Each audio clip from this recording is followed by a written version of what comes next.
Is that everybody? Yeah. Yeah, man. Nice. James? Yep.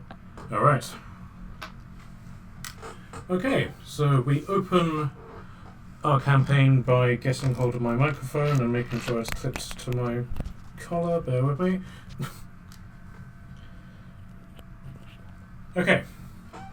So, 'twas the night before Christmas, and all through the house, not a creature was stirring, except for 5 heavily armed adventurers, their patron lord, the steward of his house, and a cat who will not go to sleep, despite the fact that this is the 5th time that I've read this wonderful story over and over and over again this night.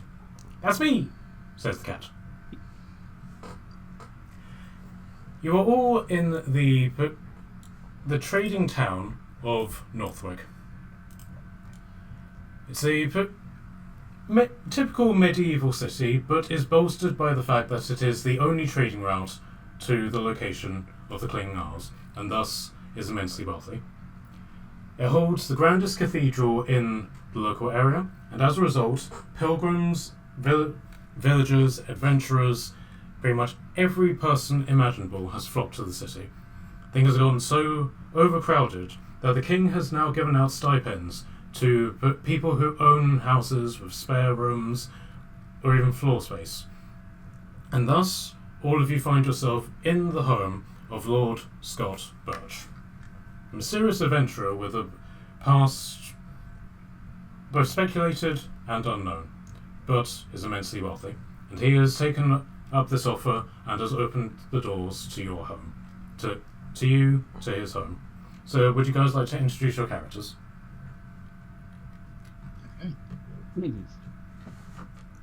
Who would like to start? Yeah, I'm throbbing wood. Like Robin Hood, but throbbing. Massive dick. He's got a massive dick. Yeah, it's got massive dick. So it's got... That's what he tells you. Oh, my dick's huge. Something you should know about me. My dick's huge. And here's my puppy here, and he whips out this giant, heavy crossbow. He's got... This is a soul sucker. That's your big dick then. Say that again? This one is your big dick. Yeah, this is it. Okay. Yeah, and it goes boom wherever I point it. That's throbbing wood. Lovely. Who's next? Hi, I'm Bonker the Blessed. He's blessed because he's has been blessed by the gods of luck. He's actually very, very lucky. He's the shortest halfling that you ever seen. Short, blonde hair, and he's actually a little bit crazy on the points that he's throwing into chaos. He's a sorcerer with impact of chaos, hence why wild magic. And he's looking for the best fun ever. The best fun ever. Yeah, man. Okay. I'm a cat. Sure, cat. Okay. My character is Vincent, otherwise known as Silverblade, who holds 2 rapiers and is a dangerous duelist. No, teacher was Victor, but unfortunately, but so it is what it is. You can still be Vincent. Yeah. And I'm always, whenever I have to make a big decision, I will flip my lucky silver coin and see what fate has in store. Nice.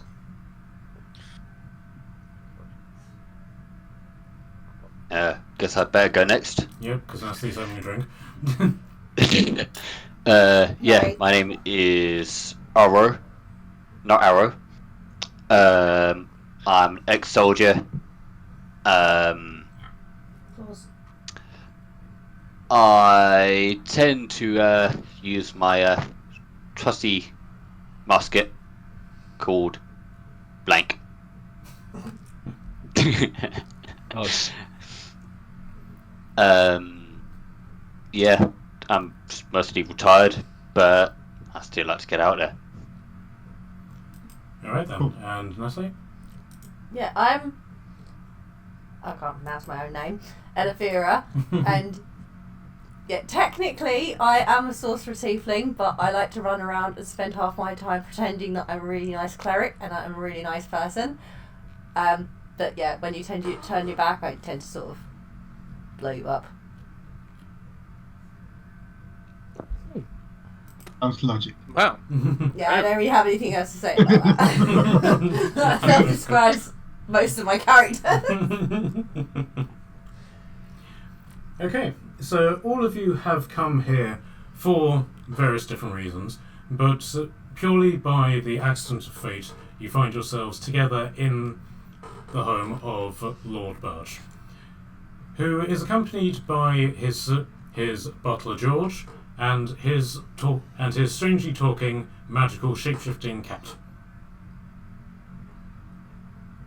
The best. So cute! I'm going to chase the cat around the house.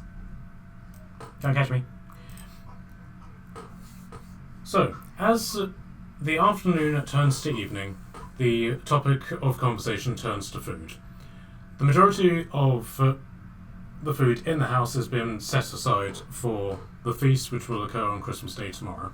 However, the butler George is able to procure you quite a decent meal of various vegetables, slices of meats, various other things. So once you've had a nice hearty supper, the conversation now turns to the most important function of the evening, drinks. Would anybody like to participate in a magical cocktail? Yes. Oh, fuck yeah. Why not? In a magical Fine, what? I didn't magical. hear. Magical cocktail, Mr. Wood. Oh yeah, anything with cock in it, I'll take. So as so the butler goes over to the table and in a very artistic and dance-like fashion produces a martini cocktail for each of you, and upon drinking it, you each gain 6 temporary hit points. Ooh. Haven't even started and we're getting the bonuses. Lord Birch, aside from participating in the meal and accepting a drink, majoritively leaves you to your own devices. Simply Can I have another one? What was that, my lord? Can I get another drink? Yes, indeed. Don't be selfish! I'm going to poke him in the back of the head. Okay. I mean, if there's another one going, I'll have another one. Yeah, too. Yeah. We don't leave any for sharing. You're all really, really greedy. You need to share. Okay, so you all gain an extra 5. Where is your community spirit, people? I don't like the way you're talking. I'm going to give him the finger. When he turns his back, I'm going to stick my middle finger at the back of his head. Ah. Sharing. All this sharing talk. Ooh, I can do that too. I have Can I glory. do that sleight of hand so you can't see me? Wouldn't be sleight of hand, it would be stealth. Okay. By the way, they both have the same thingies. Dirty 20! Okay, so You successfully give me the finger. That you don't see because it's to the back of your head. okay, so with considerable effort, No, I'm going to bed. Lord No, Birch don't is able. work. Lord Birch is able to escort the cat Padwin to bed, and after a considerable amount of time, reappears looking quite exhausted and slumps into a chair and promptly pulls from his bag folding an immense bottle of whiskey. As the night carries on, and the festivities of your group begin to get wilder and wilder, or do they? It's up to you. Oh yeah. Yeah. It's Christmas. There's what is that? Five grown men and 1 woman in a room just drinking. It's going down. I will have you know, sir, that is 6 grown men.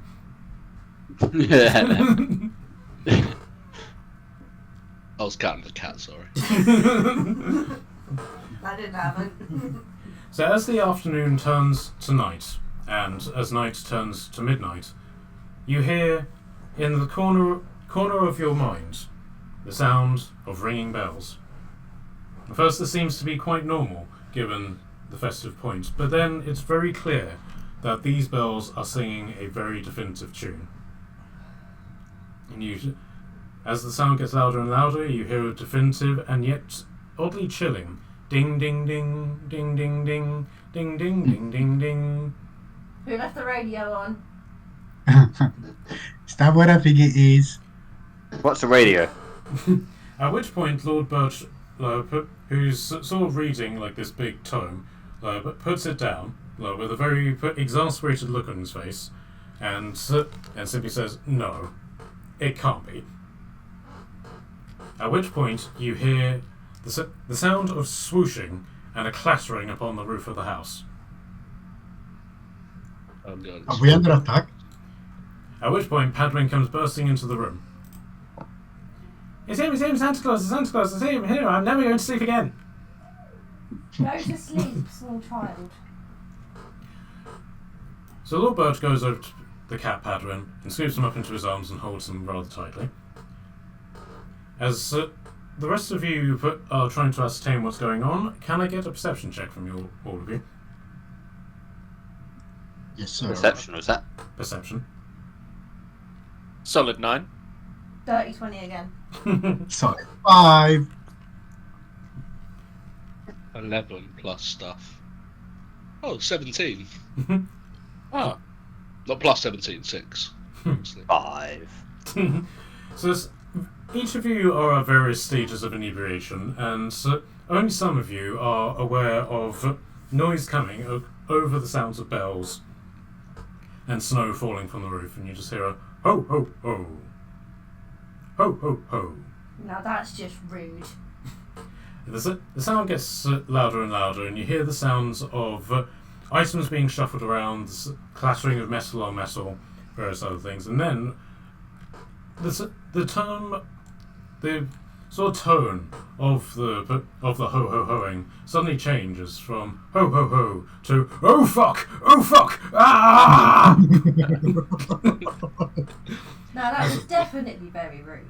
As suddenly a red-clad gentleman with an immense sack comes falling off the roof and lands painfully on the tiled part of the garden outside of the door. Oh, my hip! Are you okay? You know. What's going on out there? Are we under attack?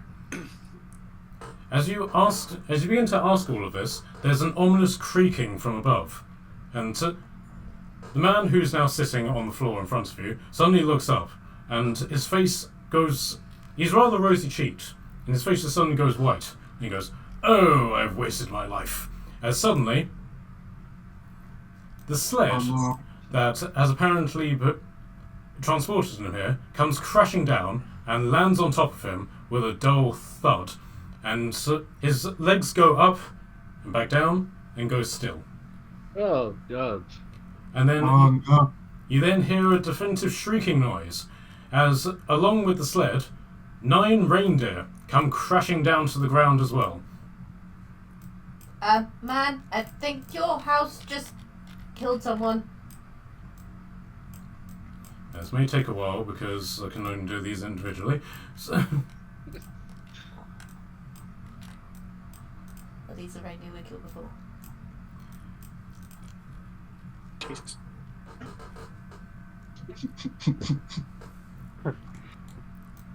at which point, Lord Birdsall pushes past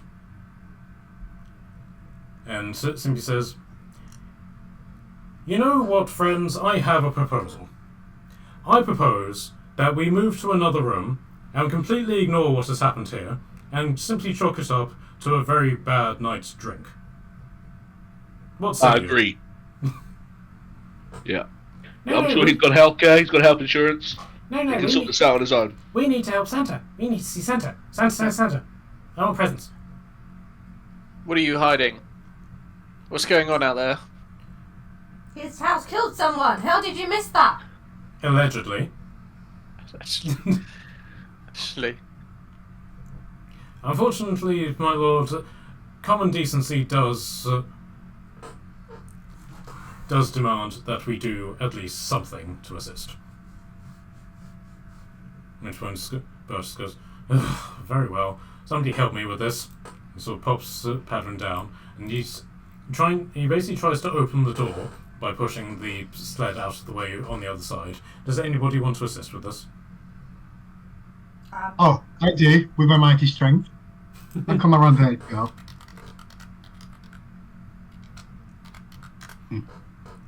Anybody else want to help?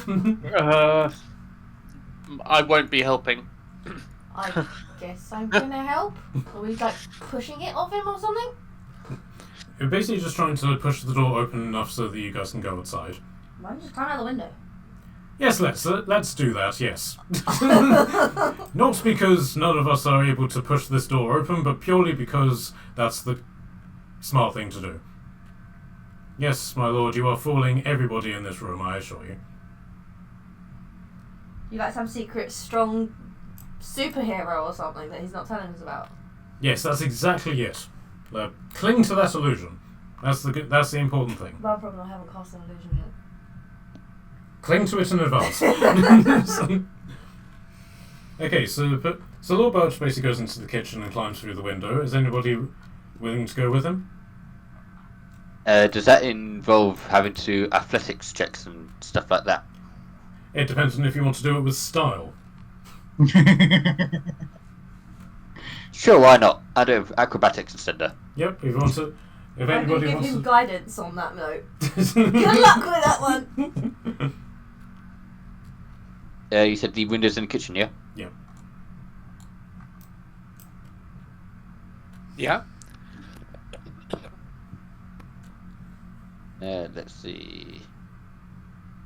Acrobatics. And you get a D4 with that as well.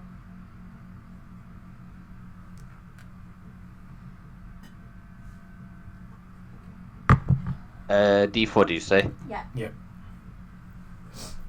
1 second.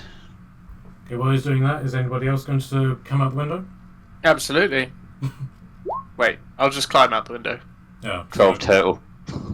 Okay, you do manage to make it through the window, but you do sort of like go flat on your face and land in the palm pot. So you are now here. Oh. So Throbbing Wood, are you coming out the window? Yeah, That's what she said. he's going to try and back it out the window. That was great.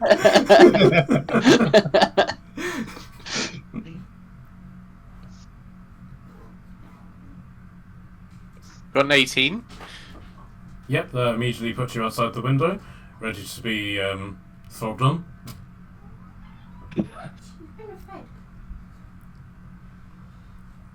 Bonker, are you going out the window? Does the door budge a little bit? Give me a strength check. Me? Are you going out the window? Yeah. Everyone else is going out the window, so why not? That's a 6. Okay, no, it doesn't budge at all. He doesn't understand why the door is not opening. He's trying to push again. Okay, so you're inside just pushing against the blocked door. But Wood, what did you get? Oh shit. What am I rolling? Athletics. Athletics or acrobatics? The natural 19 plus 5. Okay. 24. Alright, so you just parkour straight through the window. Easy. So you arrive into the garden, which is rather spacious considering the size of the house. It's one of those things, the garden is sort of improperly big in comparison to the rest of the building. You get the thing, you could put like another small house here. As you come outside, you can see a golden glitter just flowing through the air, and Padron, who is now on Birch's shoulder, is attempting to catch it. You see the sleigh, you see the reindeer, who are all trying to shake off the reins and all the parts which are keeping them connected to the sleigh, which have now broken. They're basically shaking them off and letting out a rather sinister growling noise. Padron then looks at the sleigh and goes, "Daddy, look! Santa's coat is melting!" Oh no. And you can see there's a pool of blood just forming underneath the sleigh. You definitely killed somebody, man. allegedly. It could have been an accident. Will I go over and use animal handling to try and calm one of the reindeer down? You can certainly try. And I like saying that. I want to like stroke it. And, it's all right, girl. It's all right. And try and calm her down. Okay, which one are you going to go for? I don't know which one looks like the most hurt. They all seem equal. They don't necessarily seem hurt, more just shot. None of them have a broken leg or anything. No, they don't seem to have any particular injuries, which is odd given that this has just happened, but they all seem to be relatively intact. Maybe a few bumps and bruises here and there, but none of them seem to have suffered any injuries. I'll just go to the first one then. Okay. Animal handling, please.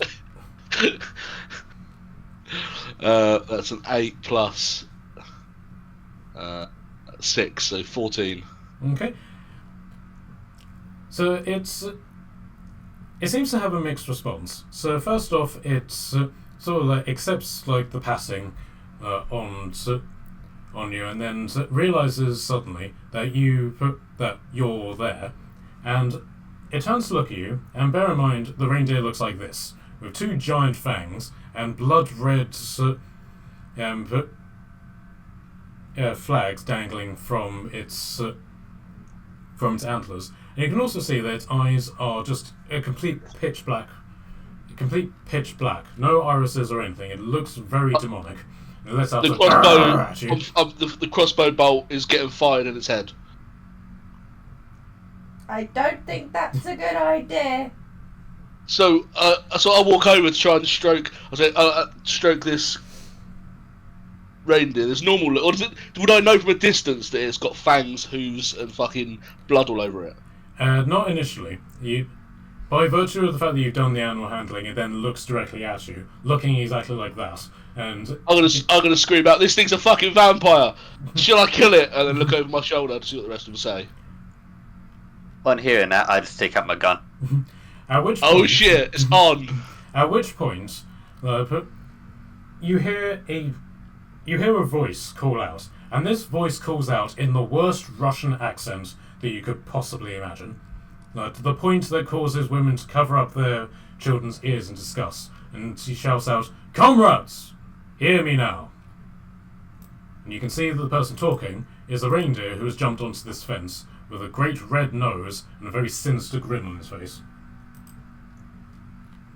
"Comrades, for centuries we have languished under the oppressive rule of the Santa.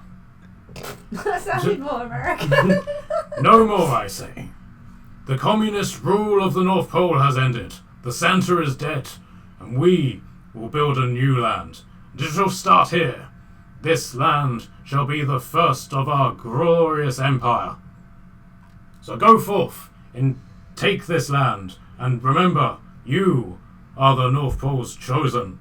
So, now Dasher, now Dancer, now Prancer and Vixen, come Comet, come Cupid, on Donner and Blitzen, for the sake of our fatherland and the blood of our enemies, up, up, and away!"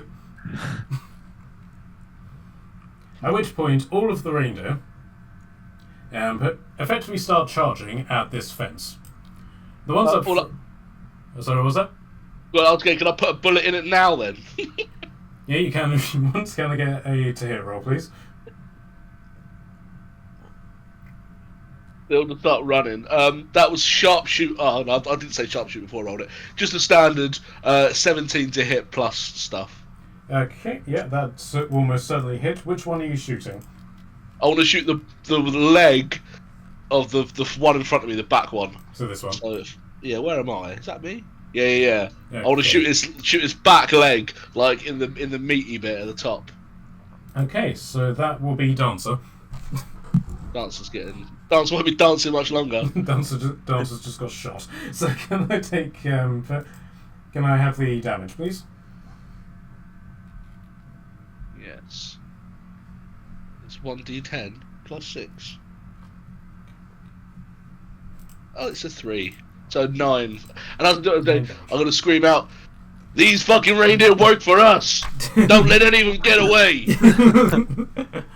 Okay, so the ones at the front, they don't necessarily have time to take off, and they just simply bow straight through the fence. The ones at the back, bar Dancer, who is a bit handicapped at this point for obvious reasons, but they make a charging motion and begin to take off enough that they're able to fly over the remnants of the fence. The reindeer who's sitting on the corner then turns to you and is like, "Strangers, stay out of this, lest you feel the wrath of Rudolf the Red."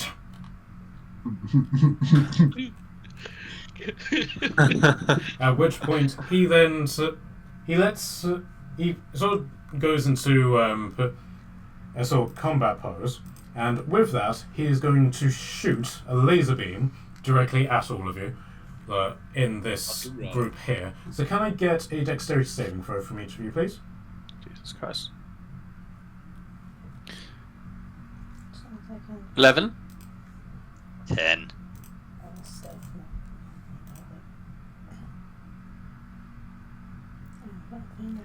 Okay, so oh, sorry. Yep. That's why now I'm get there eventually. 16. Okay, so those of you who got under 13, you take 8 points of radiant damage and 4 points for those who go above. Okay. Can I just shout in the house, dude? You might want to get your ass out here. We're being shot by reindeer. Open the goddamn door! At which point he then himself takes off and flies out into the town. As he's leaving, can I hunter's mark him? Sure. Sweet. No, I know where. You won't get far from me, red nose. At which so initially there's silence, but then you start hearing the sounds of screaming, the sounds of metal on flesh, like these several like almost monstrous howls, and then you just hear the sound of a laser beam again and the sound of something exploding.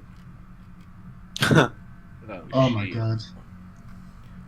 What is going on up there? So Birch then turns to all of you and is like, "Friends, it is clear that all of us are of a highness most severe. I suggest that we all engage in the utmost humility, and in the name of the Father, the Son, and the Holy Ghost, we get the fuck out of here before somebody blames this on us." Dad. Hang on, what's in the sack? Can we see the sack on the sleigh? Yay, presents, presents, presents. What's in the sack over here? Okay, so in the sack, but you open it up and it basically is just a black void. You can't see anything inside it. That's not ominous at all. Can I just go in and go drag Bob through the window Put your hand in it. Yes. while yes, they're doing that? Yes, you Okay. can. There must be some good loot in here. Yeah. I'll stick my hand in it. Okay, so but you stick your hand in, and this purple sort of what do you call it, rippling effect occurs in the opening, and you suddenly feel your hand get very, very, very cold, and but you're able to grab hold of something round. So bear with me. Let me just see what you pull out. Please not one of Frank's anal beads. Don't jinx it now. By the way, bro, I've just dragged you out of the house and cut over by the window. Okay, so your hand closes, so it's freezing cold, and then your hand closes on something quite hot, and you immediately pull your hand out, and you've got a hot coal in your hand. Ow. I guess I deserved that. Fuck's sake. Lord Birch, while I do value your instinctual nature for denial, I feel that we do have some level of responsibility to deal with the current situation. This is the part where people start agreeing with me, please. No, I'm not there. I'm trying to pull Bonkin through the window. So. Yes, Bonker, do you consent to being yanked? yank me away, please. I'm stuck. I'm dragging you through the house and through the window then. What the hell happened over here? Yes, you're basically brought out to a completely demolished fence. But the majority of your group suffering severe burns, and a sled with a massive pool of blood just forming beneath it. Do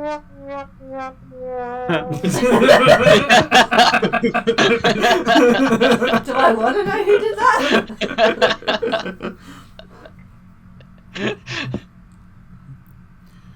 So, Bert, Did you guys just do this? What happened? I thought it was Christmas.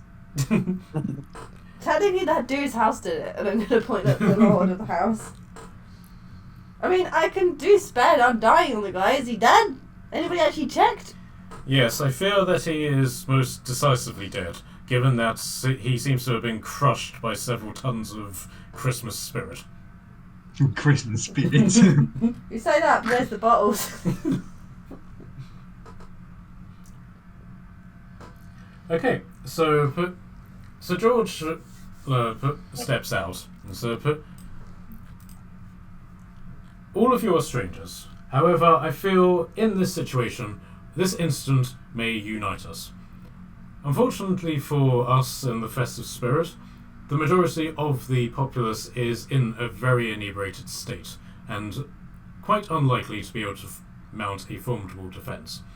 Fortunately, there are only 9 of them, so should we engage with them in the street, we shall most sincerely be able to fortitude our way through this situation.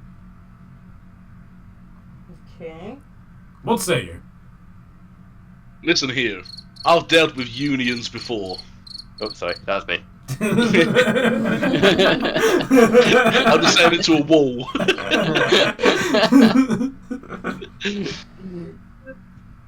Is Dancer still there? No, they've all flown away, but Dancer is now taking damage. Oh, Dancers flew off with him. Yep. Well, Dancer charged out through the gate, whereas the ones at the back flew away, and Okay. is now on foot. You've winged him, as it were. Yeah. Question: were they not attached to this sled? They were initially, but when the sled fell and they fell, there was some sort of breakage, which means that they're now free. Okay. Listen, I've dealt with a union before. We can't let the union survive. And how you kill one is by taking out its leader. Let's go after that big red-nosed prick and put them all down. Why do I think he just wants to hunt something? Listen, the Second Amendment was there for my rights, and you will not take them away, okay? I never said I would. Freedom of speech. No, and like all that. communism, and we don't like that around here. We're peaceful folk. Wow, you're a weirdo. Very well then. I suggest that each of you, you in the blue ring specifically, that you go out and engage these reindeer and prevent them from causing turmoil in the village. I shall remain here with Lord Birch and Master Padwin and see if there's any way we can signal I'm assuming the North Pole as to what has happened here. I just have Sure. one question. Maybe it's 2, I don't know. If we're killing Santa's reindeer, how can we solve this? Are we just making it worse? And Sir Birch then steps out and like, undoubtedly, but of course, for the sake of the children, we must avenge Santa's death. Right. And how Yeah, for the children! And for nothing at all in regards to looting Santa's sack of everything that is worth. The fact that all you pulled out was lumps of coal that you burnt your hands with? On this attempt, there may be others. And murder's not a crime? Yes, it's important that we deal with all witnesses accordingly as well.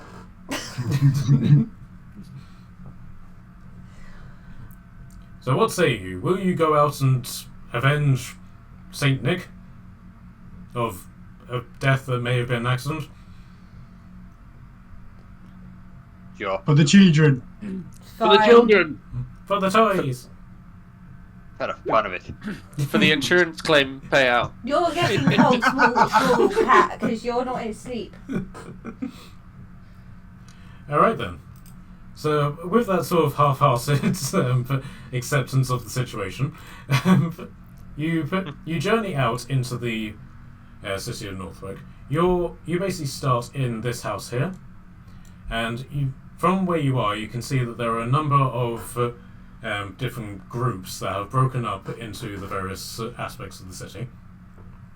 Where some of the big X's are. Yeah, so you have the Healer Street, the Market Street, and the High Street. Which would you like to go to first? Can I look on the book and train of blood? Yep. Dancer. Yep. So you just immediately scan, and the blood is very distinct against the snow, and you can see that that's heading towards the market. Well. Looks like we got ourselves a lead. However, And your hunter's mark is pointing in the direction of the High Street. Yeah. So I've got a feeling the red-nosed one's over that way, but the wounded one's over this way. Let's pick us an easy kill first and see if we can get him to tell us something about his old leader. Bear in mind, by the sounds of it, they don't know their leader. He just turned up and summoned them. It doesn't actually mean they know them. Well, we'll torture him and make sure that's true. I'm not getting involved in torture. talk There to is him. a limit, people. Talk to him and make sure that's true. Sorry, it was a misspeak. Better be. Okay, so where are you guys heading first? That way. Market. Alright then. Let's do it. So you head through the market, and as you're journeying through the town, there seems to be very varying levels of destruction. So first off,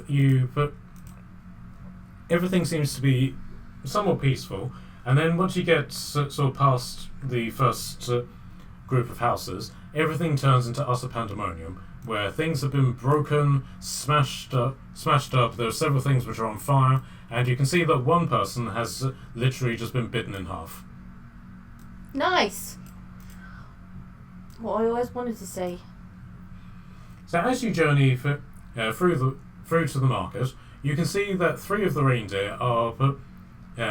So first off, you see that everybody who was initially taken by surprise is dead, and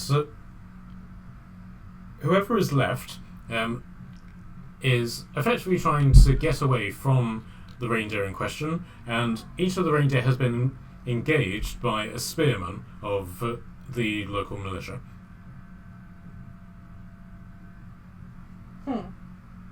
Okay. You are technically in a hostile environment now, but you're not quite in initiative. So what would you like to do?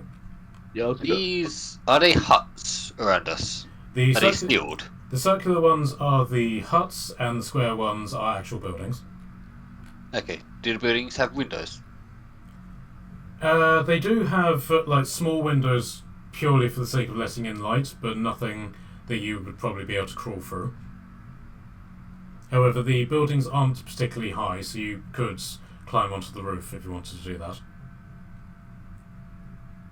Okay. Can I crawl on top and hide? Oh, nearest one. So this one, yeah? Yep. Alright, so you sneak over to the back, and quite conveniently there's a little ladder which takes you not necessarily to roof level, but enough that you could then hoik yourself up. So you're now on top of the roof, and have you gone prone? Yes. Okay. I'm going to do the same if that's all right, but to the next roof along. This one, yeah? I mean, I'm happy to roll stealth if I need to. Okay. Same here. Okay, so James, you don't necessarily need to roll stuff in that particular point because the building is covering you, but Wood, as soon as you get to sort of like this point, you will need to roll stealth. Wood. Right. Come on, lucky Wood. That is plus. So that is a 24. Okay, so you don't even feel the need to to stealth. You strut. You strut across the open point, and yet nobody notices you, and you're on the other side completely undetected. I'm going to get on that roof and lie down as well. Okay, so in a very uniform aspect, there is a ladder which allows you to get access to the roof immediately. What are the rest of you doing?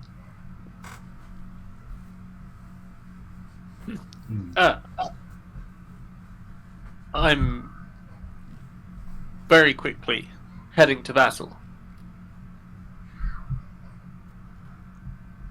I guess I'm just going to I'll move into the market square. Okay. And I have elven boots, so technically I walk silently. Okay. And Bonko, what are you doing? I me. will my companions, but I would like to go behind it and hide behind one of them. Okay.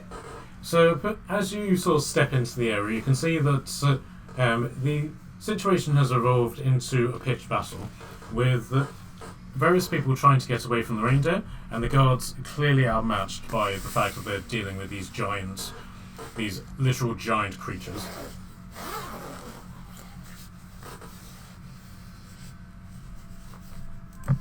And for points of reference, where's good? This is the one who is wounded. Okay. What was it, sorry? This is the one who's wounded. Okay, cool. Okay, well, you basically, since you get like a single thing that you could do before initiative starts, so what would you like to do?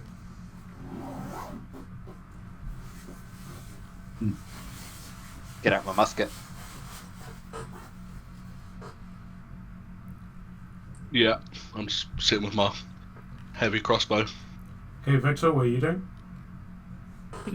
I would like to move into combat with stand next to the town guard. Right, so you're immediately rushing into combat, and Hell yeah! Bonko, what are you doing?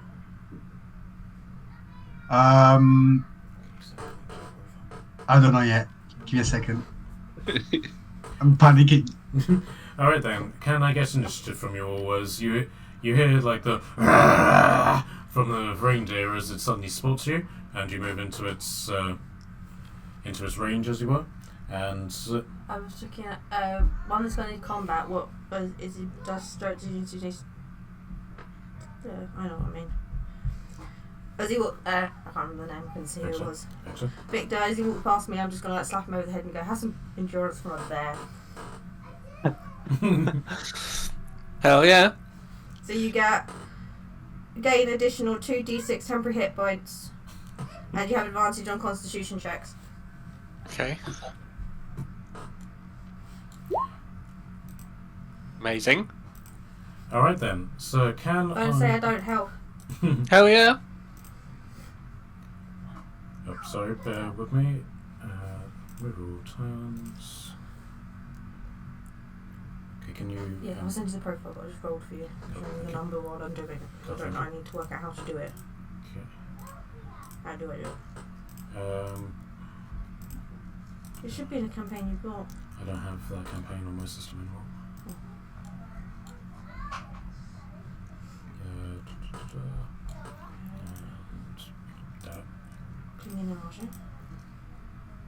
I'm just moving you down here so I can get access to add turn. Right. Can I get initiatives from everybody, please? Yep. 14. How do I do 15. I don't know how to do it on the app. I know how to do it on the computer, but I don't know how to do it on the app. 10.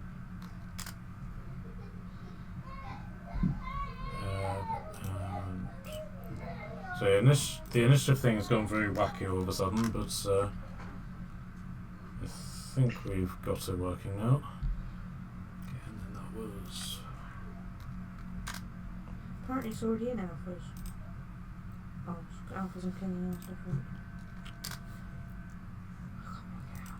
It's just being stupid on me. Okay, so with initiative started, Bonko, you're up. Okie doke. Still from behind Nat. Is there like a barrel or a how do you call it? There are various crates around the edges of the buildings. You could try and hide behind them, but it will be a case of you're only protected on one side. Oh no. Totally thinking about something else. Any barrel in the vicinity, Mm-hmm. I would like to use it as a catapult to just shove it to the one of the reindeers. Okay, so you're casting catapult. Yes, on one of the barrels there's in the vicinity from me. Sure. And I'm assuming you're attacking this one. The one in front of me, yes, please. Alright then. Alright, we've got a dexterity saving throw of 14. And It's not really it failed on that. Noise. Pulling that up. Ooh. And we've got a 16 damage of bludgeoning. Alright, 16.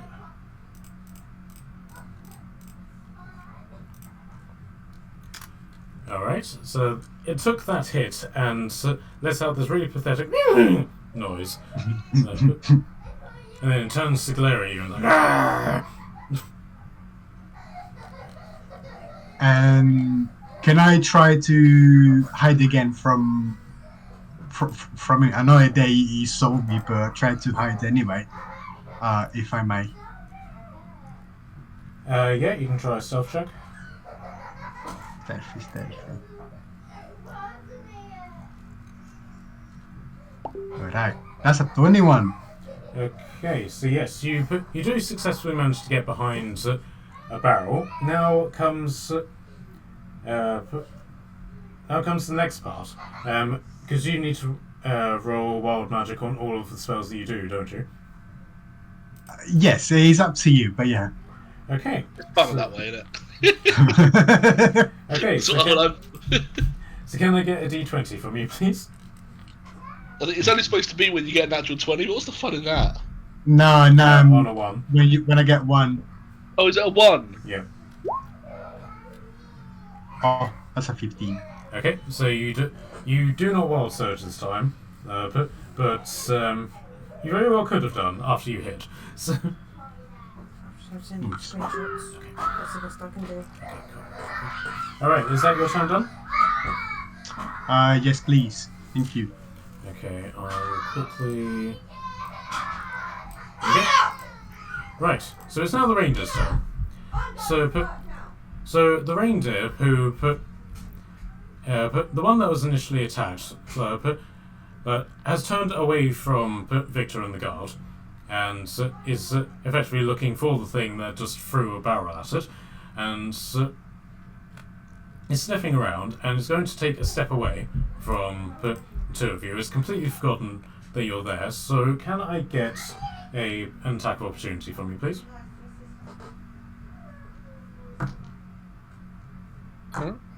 11? Wow. Is that 11 plus anything? No, that's it. Okay, that is an initial miss, but then as soon as you do it, it then realises that you're there, and then walks back. And you'd expect it to try and kick you in the face with one of its hooves, or gore you with its hooves, but instead it's going to attempt to bite you. Does a 14 hit you?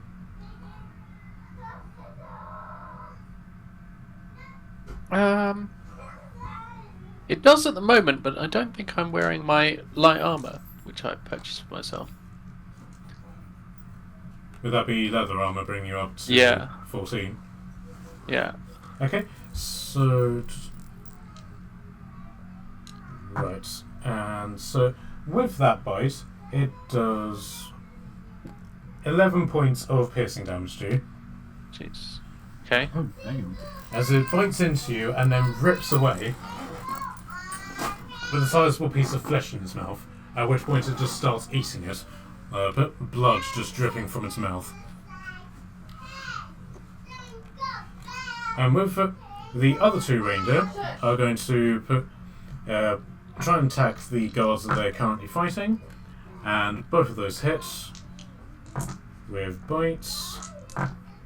Given that these guards, this guard takes the bite but tanks it, so he's looking rather bloodied. This one, on the other hand, is just outright killed, as the reindeer literally just sinks its head into his throat and just rips his head away. Damn. Throbbing Wood, you're up. Never leave a wounded animal. I'm gonna lean over, and with my expertise in hunting animals, I'm gonna aim at this one. Can I ping? How do you ping? That one there. Mm-hmm. I'm gonna aim just behind its front legs, where its lungs and its heart would be. Yep. So I'm gonna make this a sharpshooter shot. Yep. What's that mean? It's just -5 to the roll. Yeah, Plus -5 10. for the roll, but you do. I think you start off having 10 damage. So that is a 16 to hit. Yeah, that hits. Nice. And then, yeah, 1d10. And then plus 10. Oh, it's a 0. That's a 10. Plus 6. 26 points of damage. 26 points, lovely. Okay, it takes the hit, and it takes it very badly. It's incredibly bloodied. It's not quite at the point where it's dead, but its legs have gone out from beneath it, and it's like clinging to life. I like the way you die, boy. Anything as bonus? No, he's just gonna chill up there. He'll reload his crossbow for his bonus. You don't get 2 shots right with a crossbow, you just get 1. Yeah, you've only got 1 tag, so yes. Unless you got the crossbow expert. I do have the crossbow expert feat, that's why, but I don't really know what it does. It just lets me use another one offhand, a light one, which I do have. I have 2 light crossbows as well. Yep, so you can do a bonus action attack. Try and put another smaller one in it then. Just standard though, that's a 5 plus 9, so 14. That doesn't hit, simply because you're initially aiming for where it was, and now they're sort of fallen forward. The arrow just goes sling, so initially over it. I'll get you. All right, so Aurora, you're up. Yeah, I'm going to shoot same one. Okay, so ready your musket, please. Okay. Does 18 hit? Yes, very decisively. Cool. And that is for 16 damage. Okay, so with that, the head of Dancer just explodes as this thunderous sound just blows its head completely off. Nice. Now that's the best bit. That's what you get a trophy from. Stealing my kill, motherfucker. Okay. And for a bonus, can I do a stealth check to try and hide so they didn't see where the shot came from? Okay, it will be with disadvantage purely because of how loud the gun is. Yeah, it's fine. Sure. Stealth check. So. Oh, I rolled a 9 anyway. Oh, I got 9 total. Okay. Yeah. The other ones know exactly where you are, and to the point. This one has just not having anybody to fight. It's just immediately meerkatted up to you and is just locked onto you. Ah, shit. Cool. Okay. It's Nat's turn, and she's now headed off to work. So she will cast her favourite spell in D&D, which is Ice Knife. So ice ball. And unfortunately misses, and the ice knife just goes soaring over, hits this wall of the hut, and just explodes, taking out a small chunk of the wall. So I meant to do that. Okay, Victor, you're up. Okay, well, because I'm a swashbuckler, we get all sorts of trouble here. So I'm going to swing for an attack roll, a 22, Yeah, that hits. and I'm going to swing as another attack roll through 2-weapon enhanced dual wielding, 16. Yeah, that hits as well. Okay, so we roll damage. And because it's the only creature on its team within any range, Yep. you get sneak attack. 5 feet. Yep, I get sneak attack as well. Yeah, you get sneak attack as well because the guy is next to you, but in this context, your swashbuckler ability also kicks in. So it's 2d8 plus 6 plus 2d6. I'm going to roll that manually. 2d8 plus 6. And then was there another 2d8 plus 6? No. So 2d8 plus 6 for your sword damage. Yeah. And then I get a sneak attack. Yeah, an additional 2d6. Yeah, which is 6. It's plus Okay. 6. So how much in total? 22. Sorry, 21. Okay, so And also my offhand strike, which is 2 damage. Amazing. yeah, okay. Damn it. Sorry. Okay, so like the other ones, this reindeer is brought to the brink of death. You could clearly see that if you so much as just like flicked it on the nose, you would probably kill it next turn.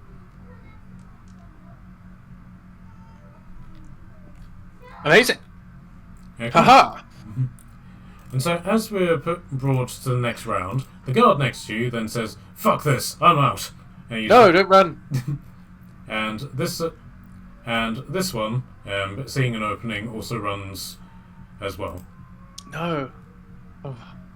Does reindeer get attack of opportunity on him? Yeah, put his fucking horns through his chest. Unfortunately, it didn't because it got on that one. So, just purely with its feeble attempts to cling to life, it's just purely unable to. So, Bonker, you're up. Nice. Alright.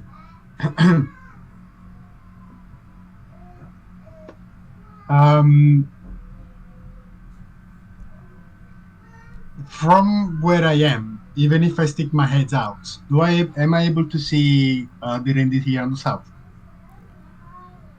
Sorry, what was that?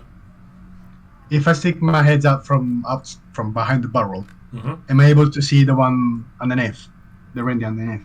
Yes, you are. Or you will Okey-doke. be able to, yes. So I'm gonna point at that one, and I'm gonna shout magical word for a chromatic orb, Mm-hmm. and I'm gonna twin it as well. Gonna use a sorcery points to make it twinned. Okay.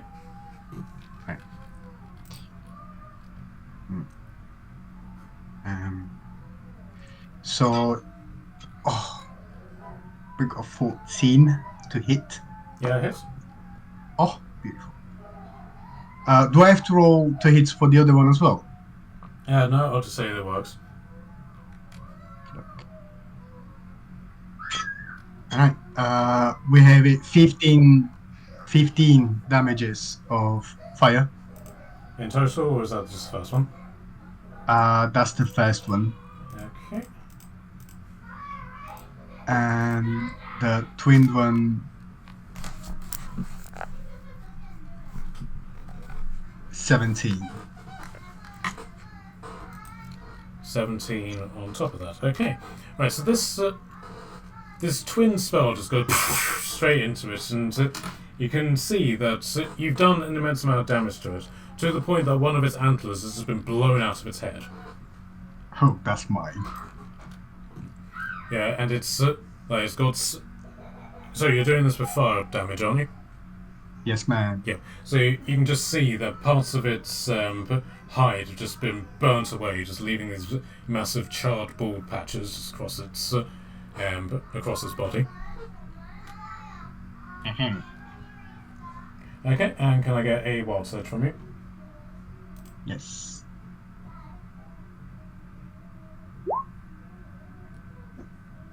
Oh, 19. Okay, you do not wild surge. Alright, so now it's the reindeer's turn.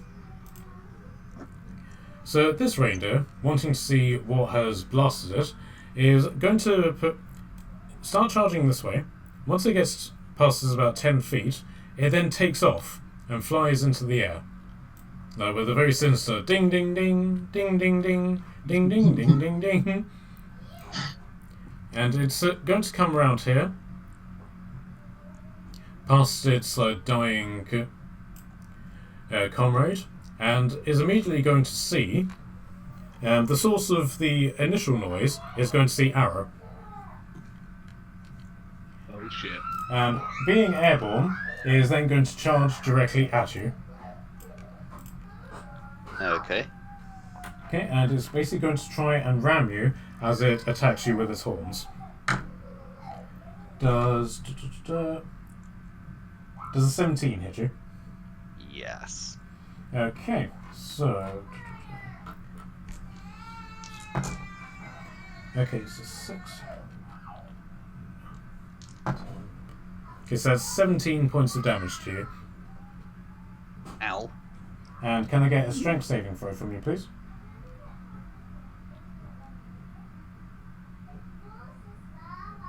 Five. Okay, you're already prone, but that was the proneness under your control, and so as a result, you're now flat on your back and not in a good position to line up another shot. Damn. And then this reindeer, which ironically was called Prancer, is going to attempt one final bite attack against you, Vector. Does a 23 hit you? It most certainly does. And that does 11 piercing damage to you. Nice. Alright then. So with the reindeer's turn done, it is now Throbbing Woods time. Don't worry, fellow gun owner. I'll save you. And I'm gonna run. Where's the arrows and shit on here? I need to move that. I'm gonna run in a line that way, and I'm gonna jump off the roof and try and land on its back. Alright. So can I get some... Alright, so start off...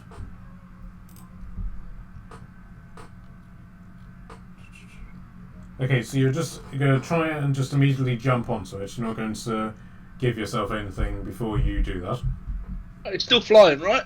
Yes, it's still flying. Yeah. I'm gonna try and jump on its back and while it's flying. Alright, can I get an athletics check from you, please? Indeed. Athletics. It's a natural 18 plus 1 for a 19. Okay, you land not necessarily perfectly, but pretty much identically on its back. Nice. I'm then going to put my crossbow to the back of his skull and fire downwards towards the floor. Alright then. So can I get your heavy crossbow first, please? That is a 11 plus 10, so 21. Yeah, that hits. Rather definitively. And push, so it pushes 10 feet in a straight line away from me, so I want to push it to the ground. Alright then. And so you still do damage with that, don't you? Yeah, 1d10 plus 6. Yep. So roll damage, please. 2, 8. Plus, 2 plus 6, 8. Okay. So you successfully impale this thing through the back of its head, and it just goes straight into the ground, crunching its antlers into really brittle bits of rubble on the ground. And you're not entirely sure if it's the crossbow bolt that killed it or the fall, but this one is now dead. Oh, I was going to try and wrestle him up. Anything as bonus? I'm just going to point to the next one and say, kill confirmed. You gonna do your second strike? Nah, fuck it, I'll let someone else wallop him. Okay, fair enough. Alright then, Arrow, you're up. Yeah. I'm just gonna roll over and shoot him. Last one. Alright then. Roll to hit, please.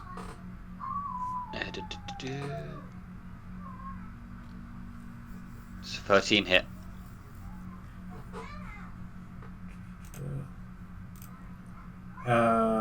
It does not, unfortunately. Well. Something gets in your eye just at the last moment, and you just like far off, just a little bit too far, just above his head. Damn it. Okay. Alright then. What else I can do? So it's now on that turn. She is basically just going to go straight out. She's basically just going to throw a ray of frost at it. And that is 1d8. And she has successfully killed it. Would anybody like to describe how this thing dies of frost exposure? I don't know how it works. It's supposed to be a reindeer, I'll say, as it dies. Okay, so congratulations. You have now killed Prancer, Dasher, and Dancer. I don't know why, but I feel so wrong. Union busting's light work. Yeah. We're unorganised. Alright then, so with this area secure, the inhabitants all basically just like run away from the situation. None of them really stop to thank you, as they all just leg it away.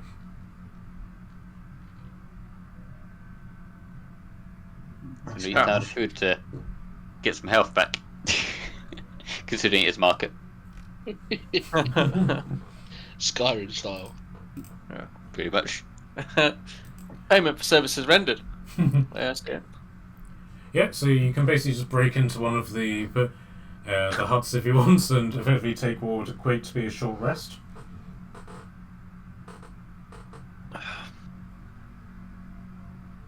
Sure, why not? Alright then, so anybody who wants to regain HP, roll your hit die. What would that be again? Okay, so in your case, that will be one hit die is 1d10 plus 2, and you have a total of 4 of them.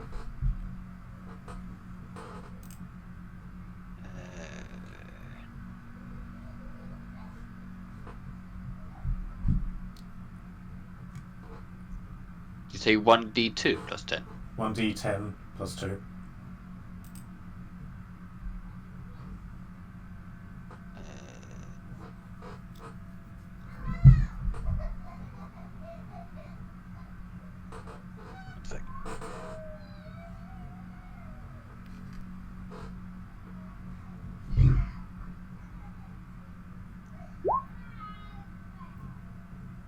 Right then, is everyone healed up? Yep. Yeah. Alright then. Good. So with the market secure, which one would you like to go to next? Healer Lane. What was that? Healer Lane? Priest Lane? What was the... Yeah, so Yeah, but Healer Lane is this way, and the High Street is here. Yeah, just gonna quickly see what the kids want while you guys decide. That's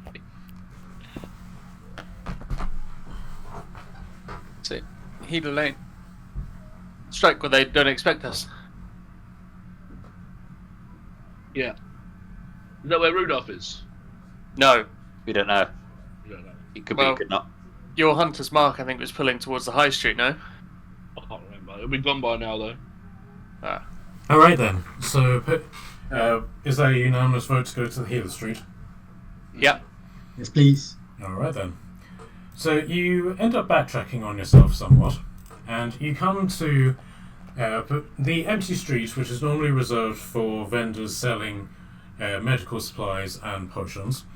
And you can see that the battle here has evolved where the other one hadn't, where the guards seem to have themselves a little bit more mobilised, but the two reindeer who are down here are in the air, and are basically trying to beat away the fact that the guards are trying to stab them with long spears.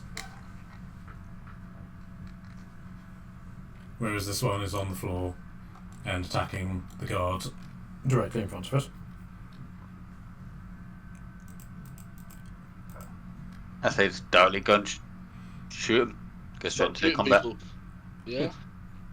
Okay, so we'll jump straight back into initiative, and we'll keep the initiative order so we don't have to keep rolling. So, Bonker, you're up.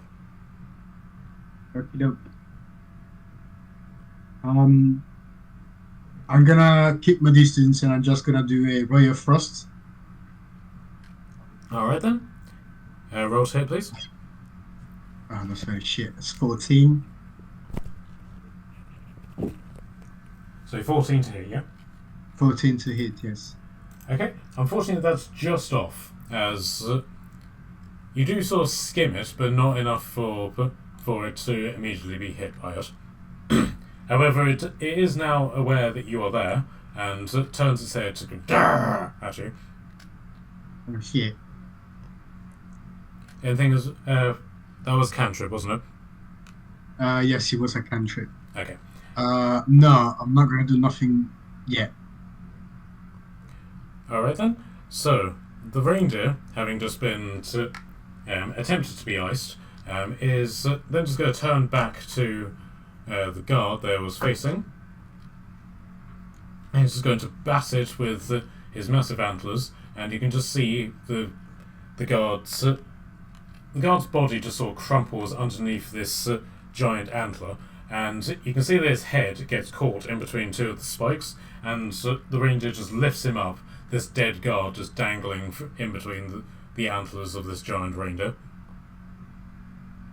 Fabulous. So that one has been killed. Try these two. These guards are not having a good day. No. Okay, so this guard takes a bite from this reindeer, and he starts screaming out as the reindeer is sort of latched onto him.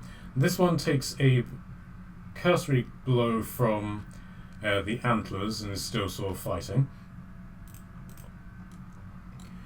That's the reindeer's turn, so now, Throbbing, you're up. Holy shit. How far can we go? We're miles away. Fuck it, he's just getting shot. Sharp shooter. I'm going for the kneecap. Which one? Front right. Okay, your microphone's coming in very distantly. Ooh! Sorry. That's a natural 19, which isn't a crit for me, but it still feels good. Alright. So That's a damage, please. 1d10. So that's a 2 plus 6 is 8 plus 10 is 18 points of damage. 18, lovely. And I'm going to dreadful strike it, which means I get to add 2d6 psychic damage. And the psychic damage, which is a 7, and the psychic damage that has effect is this reindeer is going to see my living room at home, which is covered in trophies. Or different kinds of deer. And there's a spot just for him. Alright, so you just hear the reindeer just shout out, "Ah! No! My father, Comet Senior!" Yeah. Okay, are you going And to then- as well? No, fuck that, I'm not moving. But my little crossbow's going to come out and I'm going to pop one of them off and all at it. Sure. I'm going to go for the other one, the other ankle. Oh, it's a natural 2. It probably misses. It's with an 11. Yeah, so you fire off this shot, and it doesn't necessarily miss, but it just slices through it with his antler, or it just sort of manoeuvres the guard into place and sort of uses him as a human shield. Are you going Not to move bad. at all? Nah, fuck that. Okay, so Arrow, you're up. I'm also going to try and shoot it. Alright, roll to hit, please. 22. Yeah, that hits. Cool. Ew. 8 damage. Alright, so you shoot it and like, ah! And so very much sort of like knocks it back a little bit, but not quite enough to do any defensive damage. But this one is very much in the wounded capacity. Cool.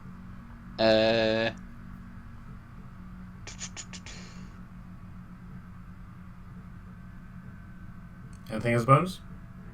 I was thinking, do I want to move or not? No, not going to move. That's it. Alright then. So, Natalie is again going to cast Ice Knife.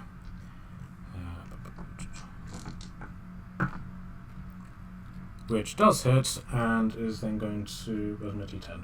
Yeah? And with the remaining damage, with this damage, this sort of spear of ice just goes straight into the side of this reindeer, and then sending out this bloody gore as this reindeer is killed. So, Comet, the reindeer, has now been killed. Oh, Wrecked. And 1, 2, 3, 4, 5, 6. Here's going to move forward. Victor, you're up. I'm going to move 60 feet. Is that And with then your my turn? bonus action dash? Oh yeah, I can actually move another 30, can't I, as well? Because it's cunning action. Yeah. So, regular action dash, cunning action dash. Okay. Hell yeah. Alright then. Back to the top of the round. Bonky, you're up. Nice. Give me a second. Alright.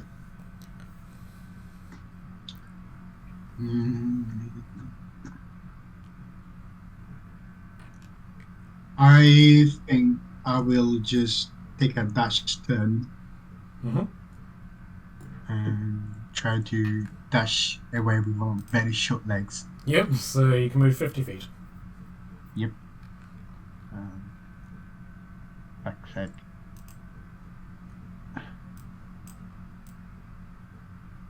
Right. Okay. Alright. Down here. Can't see shit. That's it, I guess. Alright then. So the reindeer, who are now fighting these guards, completely unaware that their comrade has now been killed. Okay, so this one, who had initially fended off the attack, has now been killed as the reindeer just knocks him over and then rears up and hooves straight to the face, implodes his skull. And this one is unfortunately killed as well, as he's effectively just bitten into by the reindeer and just flung against the wall. Oh, this reindeer are gruesome. Alright, Throbbing Wood, you're up. I'll just go. I use my action and movement to go all the way down there. Alright. Nice one. And as you come like sprinting down the corridor, the two reindeer just immediately just meerkat you. Like, and both of them are just looking at you. Shit. Bonus actions. Nope. No bonus bonus action. Nope, nothing. I'm just gonna stand there. Hey, what's up? You're next. Alright, Arrow, you're up.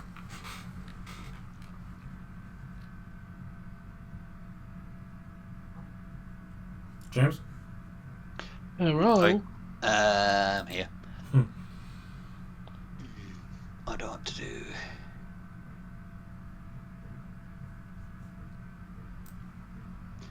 I have interest. Are these walls around the The white bits are, yes, they're walls, and the completely opaque and about 50 feet high. is it? Oh, 50 feet. Yep. God, that's tall. So I'm guessing standing on one of the cabins, you won't be able to see over it, will I? Not really, no. Okay, I might as well dash then. Dash should be up to 60 feet, wouldn't it? There you go.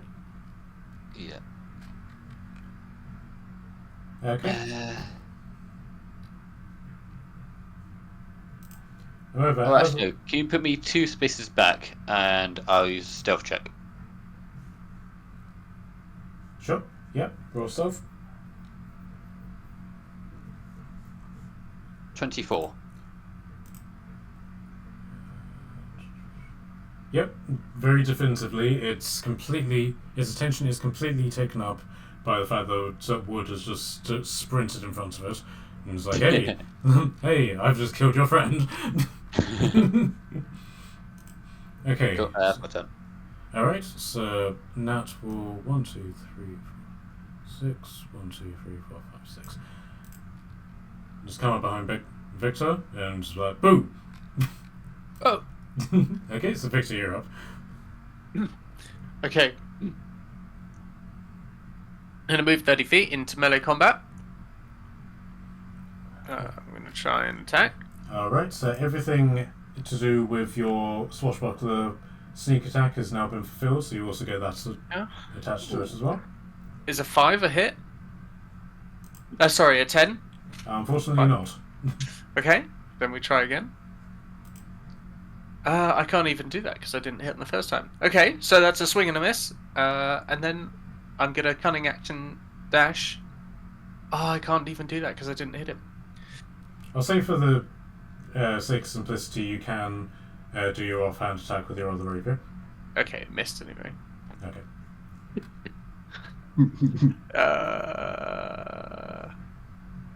Okay, so you're now just in combat with. Yeah, I think. Yeah, I need to connect in order to use fancy footwork, don't I? No, I think you can still Fancy leave footwork. if you. If you make a melee attack. Yeah, but Okay. it doesn't say you have to hit.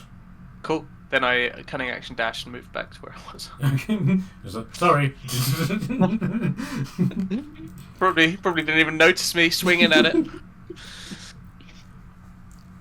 Yeah, so Cupid just like Vixen, you do realise that somebody just tried to stab you, right? No? Okay, never mind. Alright, so Bonker, you're up. Nice. I will slide down a little bit more. I will end up underneath the leg. Who this? Who's this? Is it James? Yeah, this is our. Around. Yeah, there's no giant literally slong in your way, unfortunately. Come again? There's no giant dick in your way this time. Oh, that is a literally shame. Even if I try to look for it. Yeah, just literally underneath his leg, a set of sheets, another ray of frost. Alright, yeah, roll to hit. Yeah, 22. Yeah, that's a hit. Damage is 4.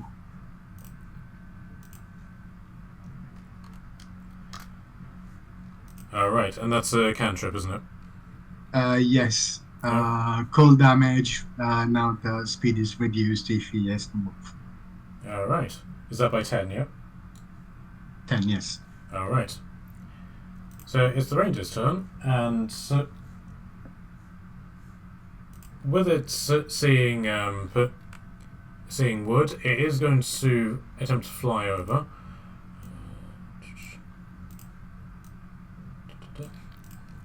It is slowed enough that it isn't able to sort of like get a sort of charge up, and so it's just simply going to attack with its antlers. It just in standard capacity as opposed to a charge capacity.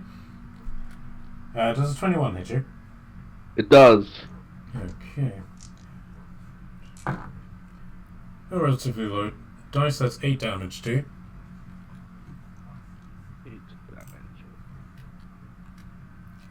Nice. And so Cupid is then going to fly above, trying to follow where Victor went. And he's like, aha, there you are. And he's going to attempt to stamp you in the face, trying to get in between these buildings, which he seems to be having some difficulty with. So he rolls a disadvantage and misses, thankfully. Very nice. Alright, so Thorben, you're up. I am going to walk around. I'll move this guy. No, I'm still on that. Go away. How do I get you off? I have to click over there, that's why. It's been a while. It's been a while. I'm going to go there and then pretend to load my crossbow like a shotgun. But just make the noise with my mouth and go... and then fire one off into its chest. Alright then, so that's with your heavy, yeah? Yeah, it's a 9 plus 10 for a 19. Yeah, that hits. For... Is that 2 again? That was cocked. An 8 plus 6, so 14 points of damage. And hopefully he's pushed 10 feet back and slams against the wall behind him as well. Okay, right, so, but yes, he is knocked back, hits the wall, and is going to take some damage in regards to that. Missily only 1, but better than nothing. And are you going to do your dreadful strike again? No, not on this one. I'm just going to use the rest of my movement to back over there. And I'm going to take out my other crossbow and aim for, like, you know, like the bit of ligament-y, cartilage-y bit on the back of, like, a kneecap that deer have. Yep. I'm going to try and pop that with my little one. Okay. That's a natural 19 plus 9 for Okay. 20-something. Yep.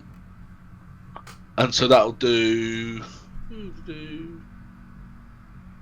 1d8 plus 5 damage. Oh, it's a 4 plus 5 is 9. And it is slowed, which means it's... if you hit a creature with a light crossbow and deal damage to the creature, you can reduce its speed by 10 until the start of my next turn. Okay, so... He's now on the ground, so that is... Okay. Anything further and you'd like to add to that? No, that's it. Alright then, Arrow, you're up. As this reindeer is just flung in front of you. Damn it. And is now Luckily, prone. And is now prone. okay, cool. Luckily, I with my what is it? With my feet, the gunner feet, I don't get disadvantage on short range attacks. No, you do not. Nope. So I'm just gonna go point blank. Okay. And with you able to aim so decisively, you get advantage on this. Nice. So if I remember correctly, it's advantage on this is you roll twice in the highest value. Yeah. Roll twice, pick the higher. Cool.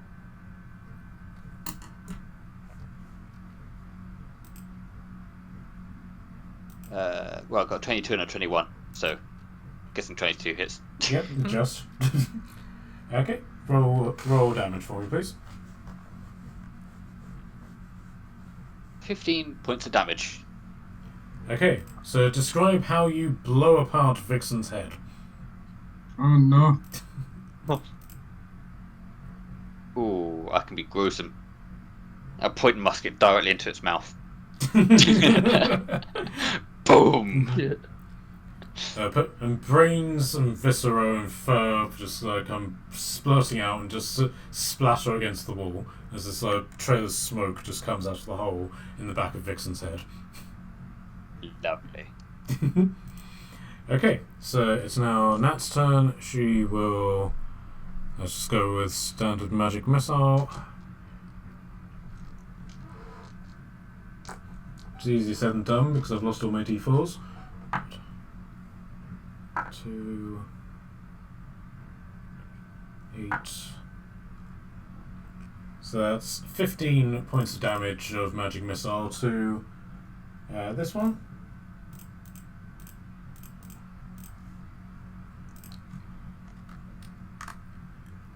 Okay, so Victor, you're up.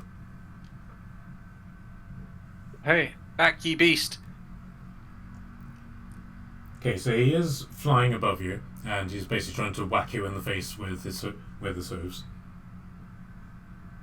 Okay, I'm gonna swing my wave my rapiers. A 14 to hit. That does not hit, unfortunately. Okay, and then a 19, a 20. 19 does hit, yes. Hell yeah. And because of this, that, and the other, you do get sneak attack damage with this as well. Yep, 6 damage total. 6 damage, it. Total, yeah. Alright then. So, back to the top of the round, Bonker, you're up. And then I guess I'll take the sorry. opportunity to leave as well. Okay, just leaving Yeah. just leaving the cleric behind. Just like, sorry, Yeah. bye. See you later. Alright, back to the top of the round, Bonker, you're up. Trying to understand. Alright. I slide my way to the north a little bit here. Mm-hmm. Trying to wrap with my very short feet. And I try to cast magic missile on this one over here as well. Alright, automatic hit, so roll damage, please. Yes, male. It is 4 damage. If you do it on D&D Beyond, it only rolls for one dart. So you've done 4 to start on the first one. Oh, it's... Just give me 2 more. Yep. Give me a second. Oh my god. It's 8 damage in total. 8 in total, yeah. Okay. So this thing, having been missiled from both sides, is getting very confused by the situation, but it's seen the source of the first missile, and is then going to try and attack Arias and Nasty's character. And can I get a wild surge from you, please? Yeah, that's a great. Alright, so let's have a look and see how you wild surge. Where's my ball gone? Here we go. I have it open somewhere. 93. Okay. Your size increases by 1 category for the next minute. So you're now no longer a halfling, you are a giant halfling. No. Next minute. Oh. Okay, so it's then going to try and attack Natalie's character.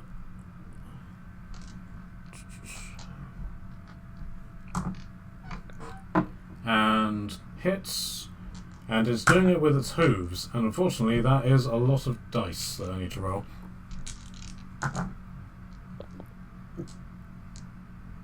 Wait, what's going on? Nat's character is being hooved in the face. So She's been hooked. 11. So that's 15 damage to Natalie's character. Okay, so Throbbing Wood, you're up. As you've just seen this halfling just run up to you, run into your sort of line of sight, fire up some missiles, and then just suddenly swell. Double in size, yeah. I'm going to look down the alleyway. Can I see it? Is it looking towards me or away from me? Away from you. It's flying above these walls and sort of swooping down, whacking, and then flying back up again. I'm going to try and shoot him in his pooper. That's a natural 13 for a 23. Yeah, that hits. Plus 8 points of damage. 8 points of damage, did you say? Yeah. Alright, this thing is very badly wounded. It's able to keep it up its flight, but it's still and still alive, but just. The little one comes out. That's a natural 3 for a 12. Unfortunately, that doesn't hit. As you suddenly realise that there's a giant halfling in your path, you have to sort of like aim off, and it misses, unfortunately. Damn it. Sorry. Alright, Arrow, you're up. This is not what I was aiming to. Let's see.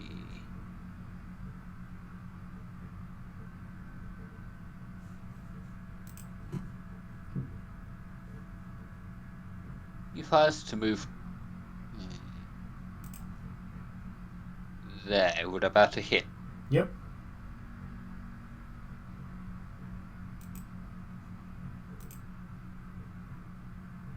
There you go. Yeah, I'm just gonna try and musket it. Alright, roll to hit. I rolled a 1, and that's a misfire. Okay, so you fire, and there's it clicks, and then like fuck, and then it clicks, nothing happens, and then the fire just erupts out of the barrel. Die. Yeah, I'm just gonna end my turn. Okay, so yeah, happens to all of us, you know. Okay, so it's now Nat's character's turn, and she will just do another round of magic missile. So that is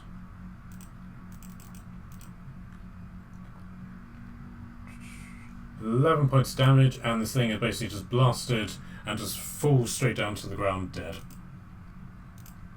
This is what you deserve during Christmas. So congratulations, you have now killed Vixen, Comet, and Cupid. Yay!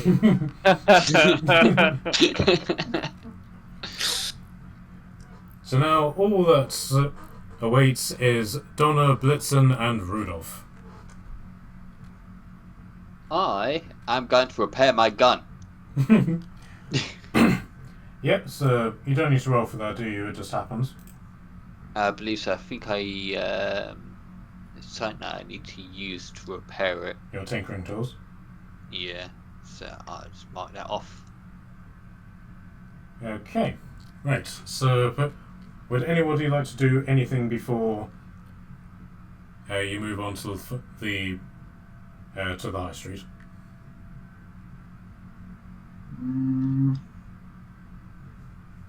I'm surprised ready okay. to go. Yeah. No good, yeah. I'm healed. Okay, so Nat will use 2 of her hit die to recover some health from being punched in the face by a reindeer. 5 plus for a total of 9 damage, or 9 healing rather. Which for some reason is not working. Here we are. Right. Okay, so are you guys happy to now travel to the high street? Yep. Yep. Yeah, man. Alright then.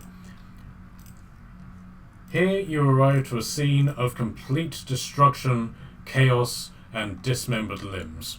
As you arrive in the high street, you can see that the guards have realised that Rudolf is the one who is the bigger threat, and the majority of the militia have rounded on him, and you can see all of the bodies of all the guards who have attempted to face him, and you can immediately see that some of them have been burnt, and then some of them have been blasted in half.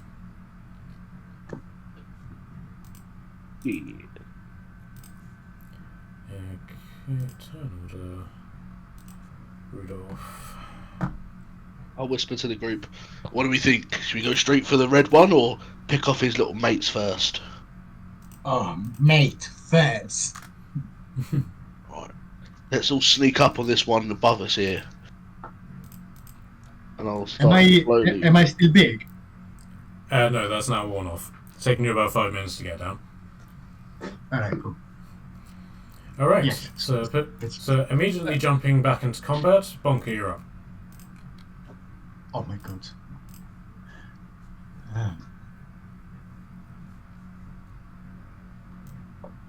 Okay. Whew.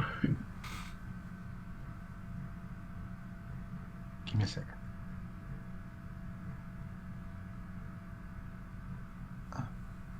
Alright.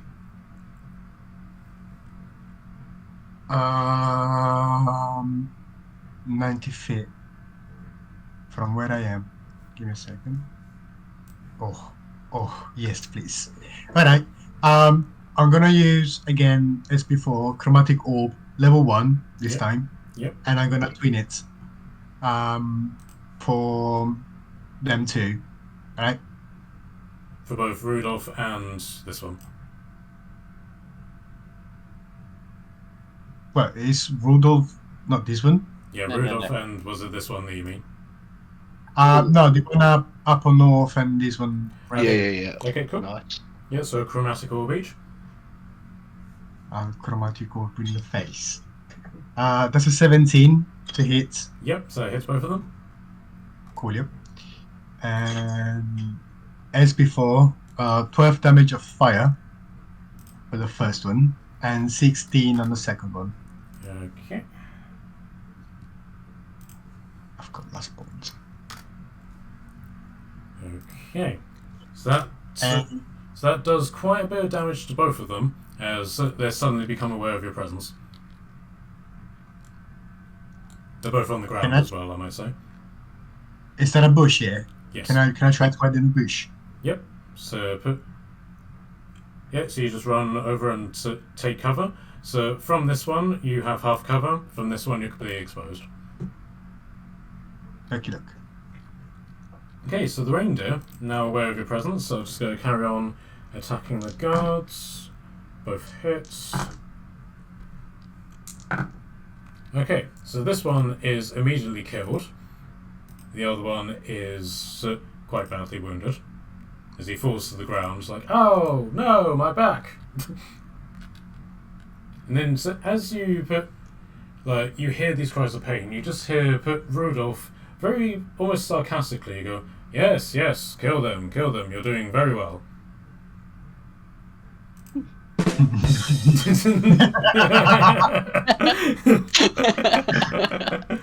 Alright, Wood, you're up.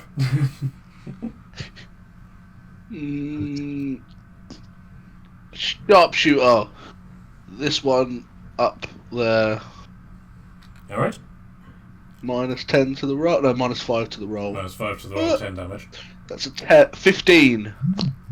Yeah, that hits, but only just. Just. So that is 1d10 plus 6. So 9 plus 6 is 15 plus 10, 25 points of damage. Alright, describe the kill.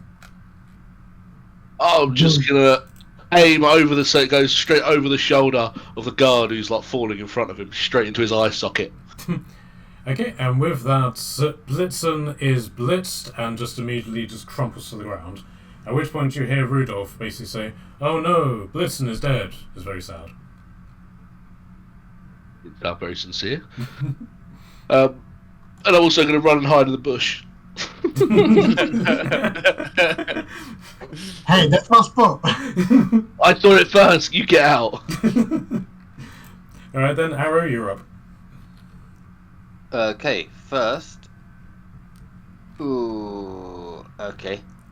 I'm going to use Deadeye Shot. Yep. So basically, I can spend 1 grip point to gain advantage on the attack roll. Yep. And that's going to go against Rudolf. Alright then.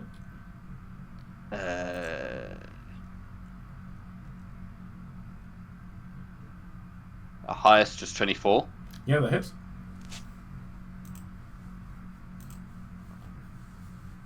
And that's for 11 damage. Alright.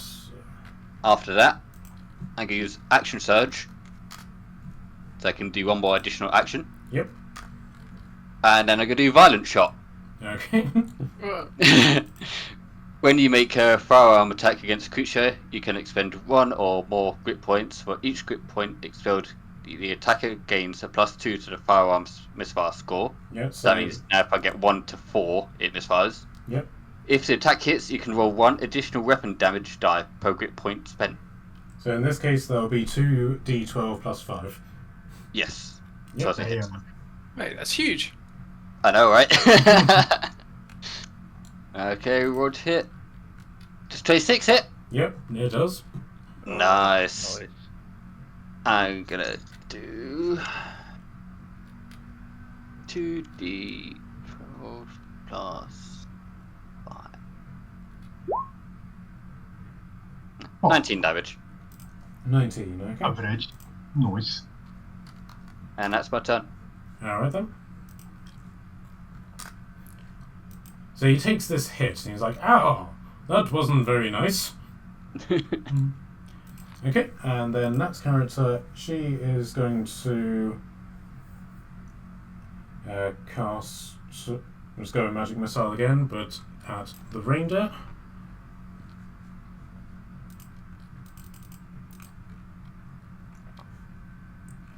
So that's 6 plus 3, so that's 9 damage.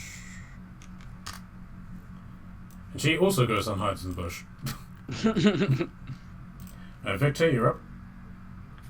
Okay, I'm going to move 30 feet, cunning action dash for another 25 feet, Yep. and then I'm going to attack twice. Yep.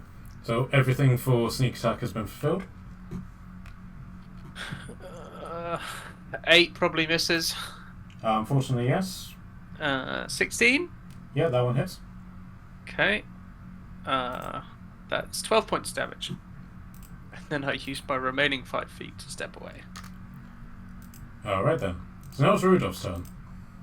And so Rudolph is basically just going to fly up into the air, and he's going to appraise the situation, and he says, "It's Donna. 'Twas an honor, comrade."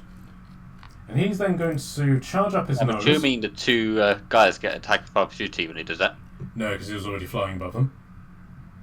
Oh, he's already flying. Yeah. Alright, okay. He goes, "Comrade, it was an honor."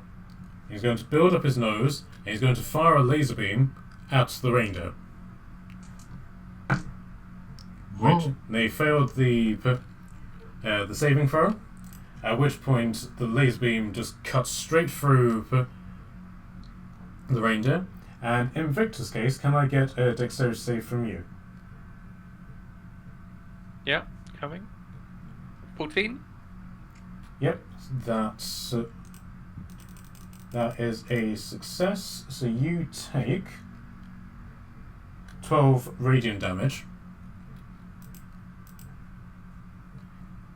as Donna is just completely blasted in half from this laser beam. And Rudolph then says, "Peace. I come in peace. I surrender to you." Yeah, you will surrender. Wait, he's communists. You misunderstand me. I call for truce. I heard you eat children. Duh. We eat a lot of humans. Yeah. Nope. How about we talk, you and I, man to reindeer? Come down here and we will parley. Come meet me by this bush.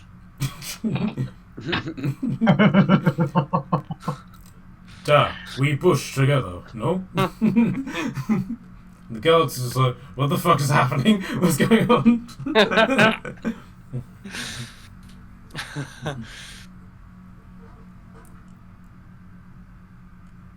Oh, mate. Right. Would anybody like to do anything before parley commences? I will try to. Wait, I need to. Do you know what? It's fine. I will come out very angry, and I'm trying to intimidate the big Wendy guy. Probably just like boom.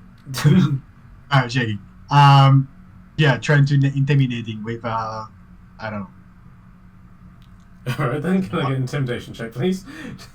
Alright, okay, oh, it's coming up. Jesus, it's 13, but I didn't like the roll. I guess it's not enough, right? Well, that depends. Wood, are you particularly intimidated by a 13?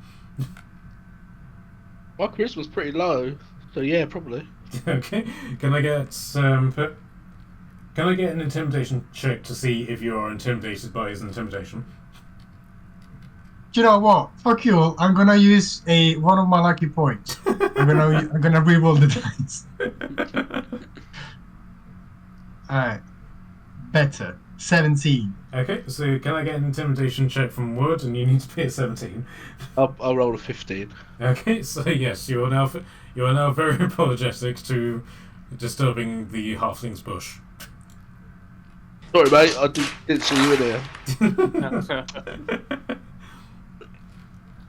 So Rudolf comes down and lands, and is like, "Da, we parlay. You are all very competent warriors, and clearly the better for me. So I make proposition.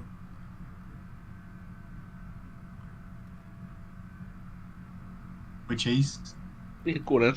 I was waiting for dramatic effect, but da, I continue. Out with it. The man that you know as Santa is an oppressive communist ruler. He lives in the North Pole and keeps us enslaved. My people, the reindeer, are forced into what he calls the reindeer games. You have heard of Hunger Games, no? Yeah. Yes, it's like Is it that. like but Squid Game? It's like that, but with reindeer. We are forced to fight day upon day, and it is the champions who are then forced to pull his sleigh as he delivers things like toys to children. Now that the Santa is dead, I will bring, as you say, Western capitalism to the North Pole, where we should construct much more useful things like weapons, spears, tanks, weapons of war. Nuclear bombs. Nuclear bombs, yes, we'd be working very hard on that. I heard that. But we face a problem. The Santa does have his support in the North Pole. The Santa is dead, but those supporters may very well be on their way to resurrecting him right now. I propose a team-up, you might say. We will journey back to where the sleigh is, and we shall ensure that the Santa does not come back to life. Okay. I've got an Question. idea about that. Yeah. Who is Santa's supporters? You might know them as elves. They work for an organization called the ELF.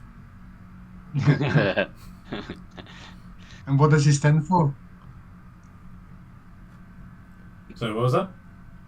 What What's it does stand for? ELF stands for? The Elven Logistical Force. Very aggressive, you might say. Yes, aggressive indeed. So, what do you say?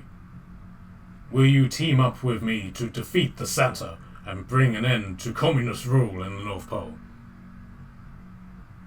How do you make tanks and weapons with hooves and no hands? Yes. Next question.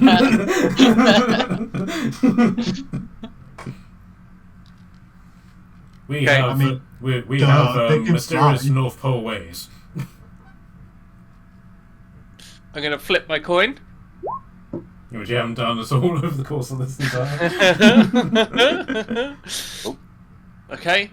I will ride with you to the North Pole and bring about organizational change. But first, we deal with Santa. Okay. I'm in. What say the rest of you?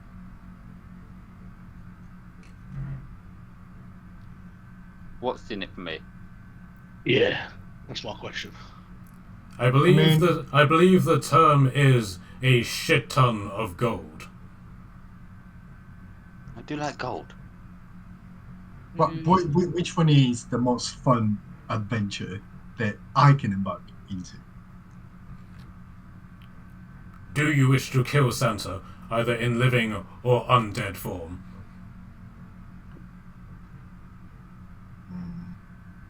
Can I get his sack? He thinks about this. Can I get a persuasion check from you, please? Ooh. Can I turn it into a intimidation check instead? Only if I get his sack.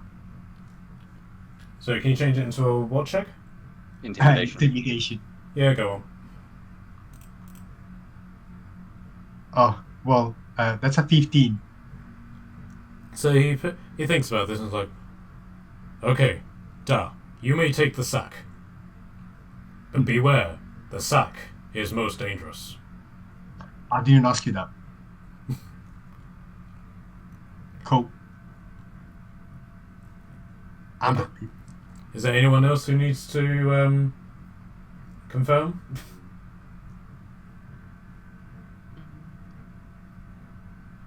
It all sounds a bit dodgy, but I'll just go along with it until I don't like it anymore. That's the spirit. What's Nat's character do? Or say? She's against it, but she doesn't like the idea of like killing creatures anyway, so she'd much rather kill an undead Santa. Alright then. Does anybody want to do a short rest at this point, or do you just want to head straight over?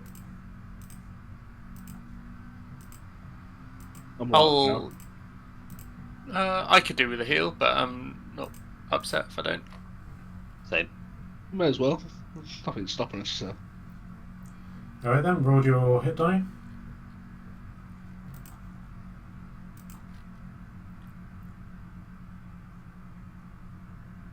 Done. I'll be right back. 20 seconds. Yeah, no worries. Do we want to take a quick drinks break and come back in 2 minutes? Yep. Yeah, cool. Alright, go. Cool. Alright, how's everyone looking? Yeah. Before we start, can I, on the way to go here, to go there, can I expand one of my level 2 spell slots to get some sorcery points? Yeah, you can most definitely do that. Thanks, okay.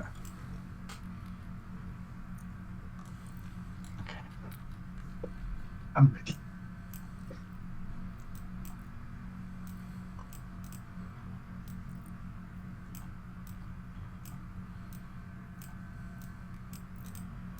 Okay, so I'm just organising tokens on another map. Or No, it isn't.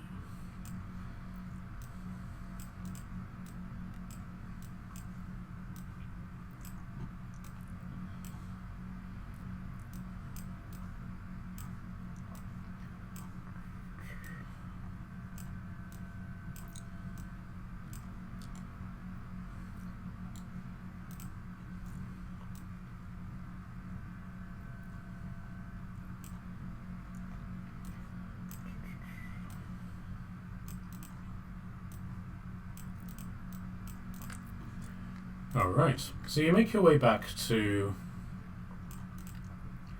the city. The guard has very much mobilised, and it's a case of Rudolf is having to evade the guards as opposed to just journeying with you openly. And so it's very much a case of like he flies on ahead, and Wood, you basically know exactly where he is because of the hunter's mark. And you arrive back to the house to a scene of complete and utter chaos, as both Scott and George seem to be battling a small horde of goblin-like elves. They're dressed in rags, very pale skin, sharpened teeth, and are basically just slashing at them with very elongated claws. And then you can see that 3 of them are by the sled, and this green energy is coming out of their hands, and they seem to be casting some sort of ritual. Interesting. Oh shit, they're trying to resurrect Santa. And you can. And Scott basically sees you, or Lord Birch sees you, and basically just shouts out to you all, "Welcome! Come and join in the fun." With pleasure. Let's go. Okay, so. Alright, so Bonker, you're up. Oh, same initiative. Okay. Easy peasy. Alright. So, that's a long one. First thing, sorcery point to do quicken spell. Yep.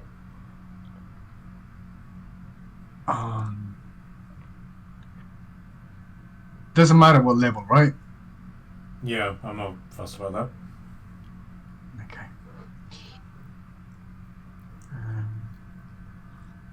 Where's my? Okay. Cool.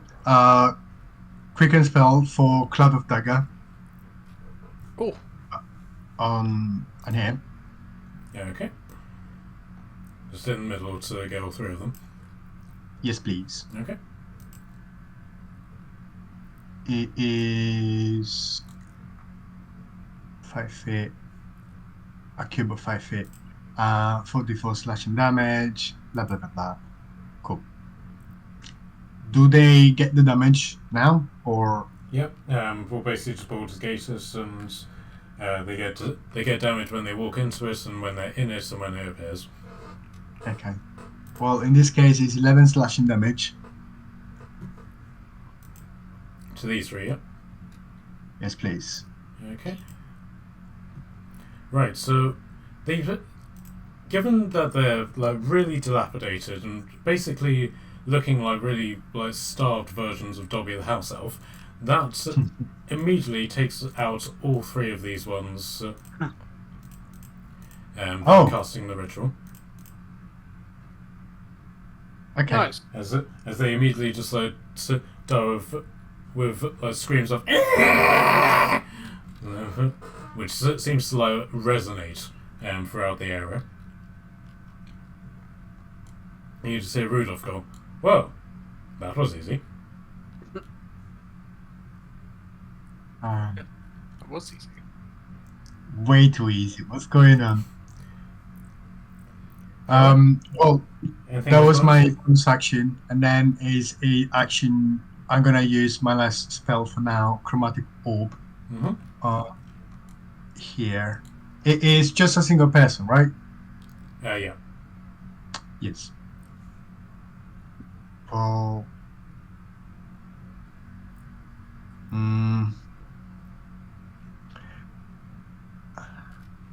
by the look of it, do they weigh more than 5 pounds each? Right. But if you want to cast catapult on them, I'll allow it. Yes, please. Then. I'm gonna take one off from George. I'm gonna slam it to one of those teeth Okay. here. Alright, so 4d8 damage, please. No, this is level 1, so it's just 3d8 instead. Oh, 3d8. Cool. It's 11 damage. Okay, so this one is immediately flung at this one, and both of them just crumple under the under the weight of each other, and you literally just hear this loud snap as their spines just break. Ouchie. Alright. How does it work if I use this spell? Do I have to roll twice for? Yeah, roll twice on your wild surge. Okey-dokey. Well, that's a 13 Yep. and a 12. Okay, so you don't wild surge. In this case. Okay, so Wood, you're up. Oh, sorry, do you want to move?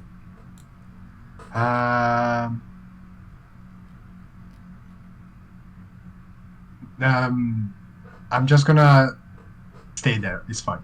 Okay. So Wood, you're up. Step out over here. 2-hand crossbows. Pow! One of them. That's a natural 17 plus 10. That probably hits. Yep. Pow! And again, that's a 10 plus 10, so 20. Yep.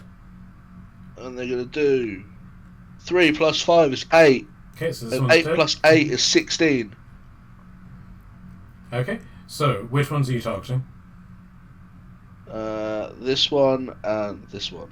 Okay, both of those are immediately killed as the bolt just sinks straight into their dilapidated flesh. And then I'm gonna blow on the end of them as if they were smoking and say, "Welcome to the party, pals." Okay. The elf Die that's- Hard is Christmas. The elf that's left is going to attempt to do a slash against Lord Birch, which surprisingly hits, but then again he's not really wearing anything other than like a long flowing outfit. So that is max damage for 8 damage against him.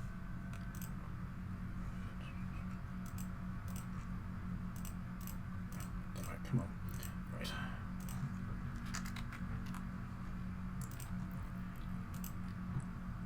Okay, and he's like, "Yep, I'm good. Okay, Arrow, you're up. Okay, I gonna move Where do you want to move to? there. Yep. Get my gun out, straight in the face.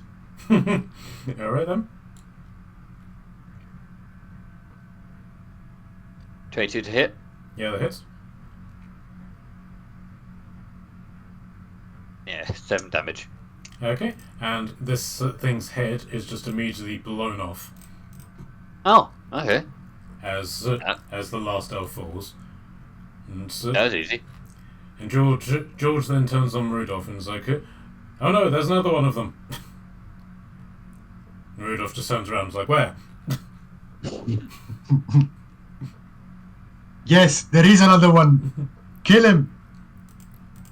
Now hold on, we had a deal. Did we? Duh, we did.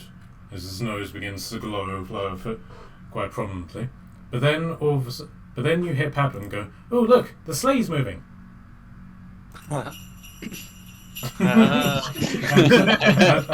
Ironically, with a very sinister jingling noise, you can hear the creaking of the sleigh, which, bear in mind is on its side, starts moving. It starts turning around and is immediately thrown against this wall, where it just breaks apart. And instead of the usual Santa Claus that you had seen before, you see a very ugly and bloated version of Santa with rotting skin and blood in his white beard. As some sort of necrotically infused version of Santa erupts from underneath the sled. Ho, ho, ho.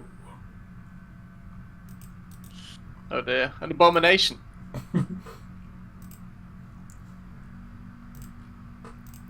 Okay, let's add into this. Oh, quite a low number. Luckily, Yes. we have. As Santa joins the initiative for 5. Thank God. Okay, so back up to the top of the round. Bonker, you're up. Did everybody? Is the cloud of daggers still there? Yep, it's still there, so gotta get Cloud of Dagger damage from that. Thanks for reminding me. Yes, ma'am. Oh, 15. Almost maxed.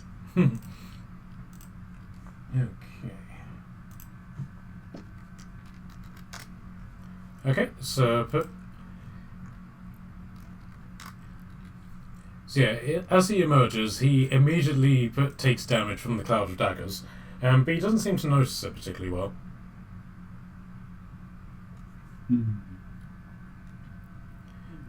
Okay, so now it's your turn.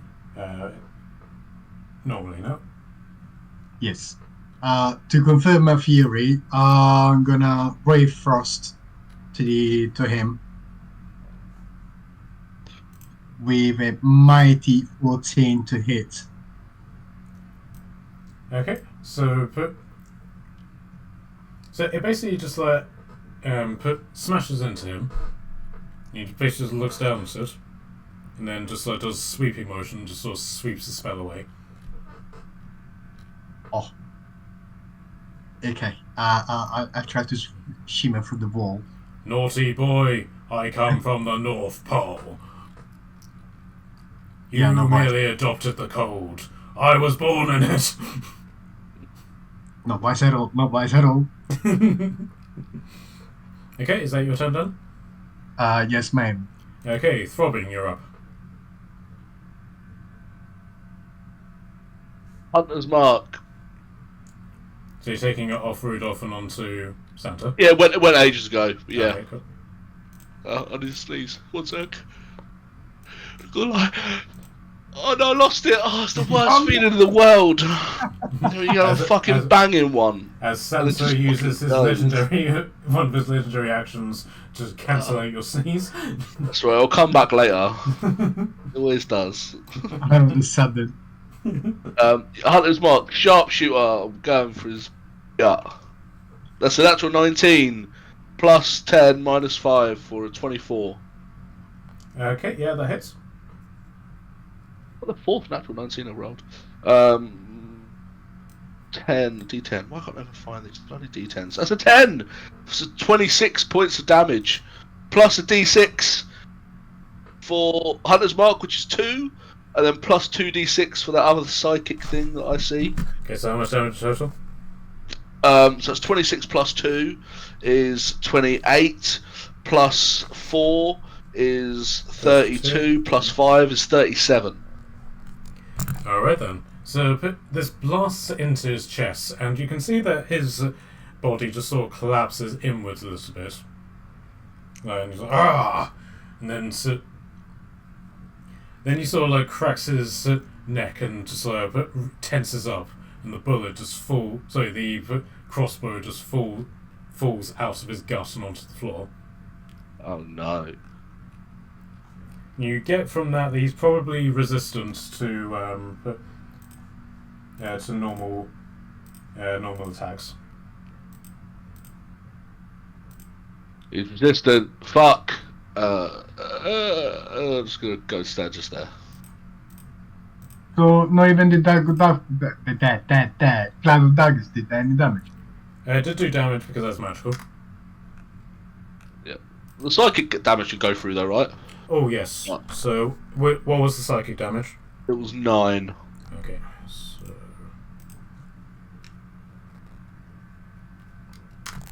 there we go. Right.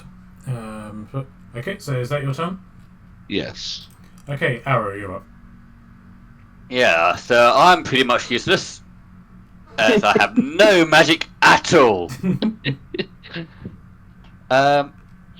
Are there any windows across here?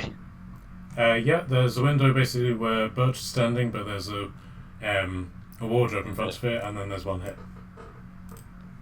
Okay, I'm gonna dive through the window. So head first into the back of the wardrobe, or into the sort of like bedding area. The bedroom. Okay, can you make it? Oh, sugar. Where was I? Distance-wise? Oh, I was there, wasn't I? 1, 2, 3, 4, 5, 6. You can get to the window, but you can't go through it yet. Oh. So it'll be a case of you need to go to there and then through there. Cool. I got it. I might as well take a try at him anyway. Yeah, I mean you're still doing damage to him. He's just resistant to it. Oh right, okay. Oh, we done a short rest, didn't we? Yes. So you got your grip back. Got 1 back, I think. Or wait a minute. Yeah, I get 1 back. All right. I might as well go for a violent shot again. Mash him. Okay, willing to hit. Does 27 hit? Yes, it does. Cool. 24 damage. 24. Okay, so that's...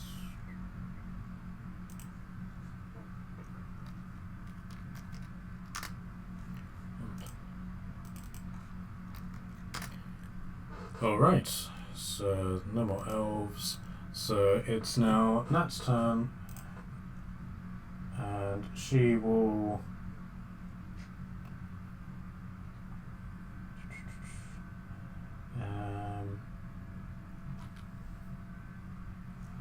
she'll move 1, 2, 3, 4, 5, 6 this way and simply magic missile him as normal. 6. So that's 9 damage to him.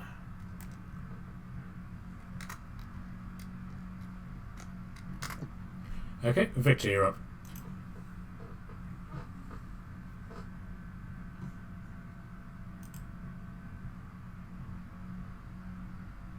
Victor?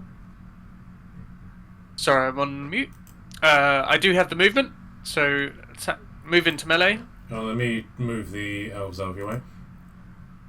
Okay, the where you're standing will take you into the path of the cloud of daggers. Of course it will. Yeah, you don't want to do that. Do I just not then? Do I just maybe I can Do you have position any- myself? I do have Don't a you range. damage? I have Yeah. a ranged weapon. Will you let me switch my ranged weapon Yeah, and of course. fire it this turn? Yeah, of course. Okay. I did. It's the same DC to for my ranged weapon. So 12 doesn't hit. I'm afraid not, no.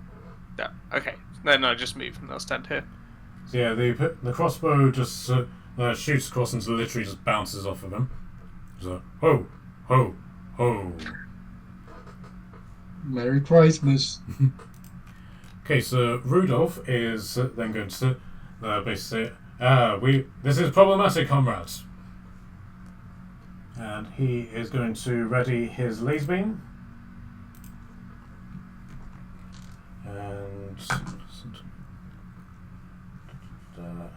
And he's then just going to fire it straight at Santa's chest.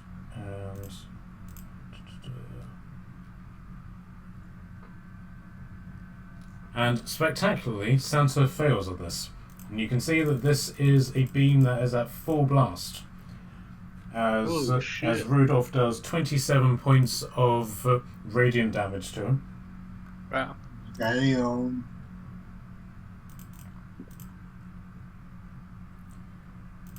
Well, and because Santa is technically undead, he also is vulnerable to radiant.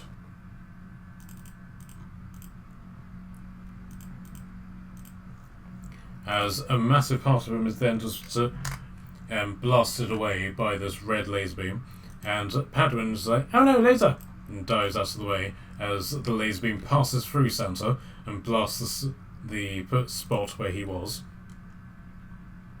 Padwin, what do you like? At which point Santa then goes, "Ah, that was naughty," and he's going to reach into his sack. He's going to pull out what looks to be. Hey, that's my sack. And he's going to pull out what looks to be an icicle. And he's going to throw it at he's going to pull the top of it and throw it, and so in.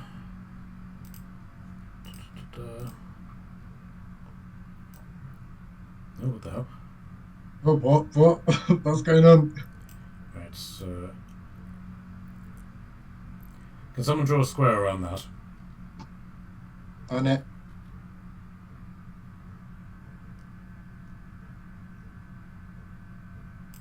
Thank you. So this area is immediately freezes over and turns to ice. At which point he's then so that was one of his legendary actions at the end of Rudolph's turn. It's now his turn, as he then strides over. So can I take a cloud of daggers, please? Yes, ma'am. Where are you? Oh, that's a shit one. 7. Okay. Okay, so he's basically just going to walk over and seemingly unaffected by the ice, which is effectively giving the grease condition to that area.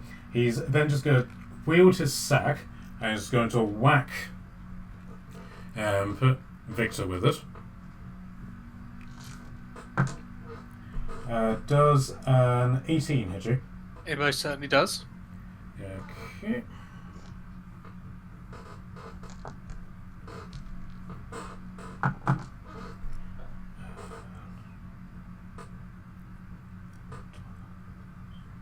So that's 16 points of bludgeoning damage to you. And can I get a strength saving throw from you, please? 18. Okay, so you are knocked back, but you're not knocked prone. So you're knocked back to there. He's then going to do the same to George, who is most defensively hit by this.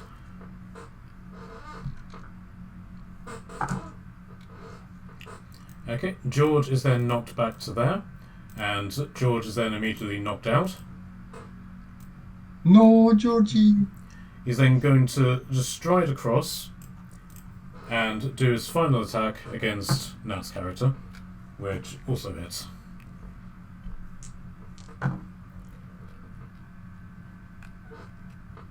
For unfortunately maximum damage, so that is 17 damage to Nat's character. Oh shit.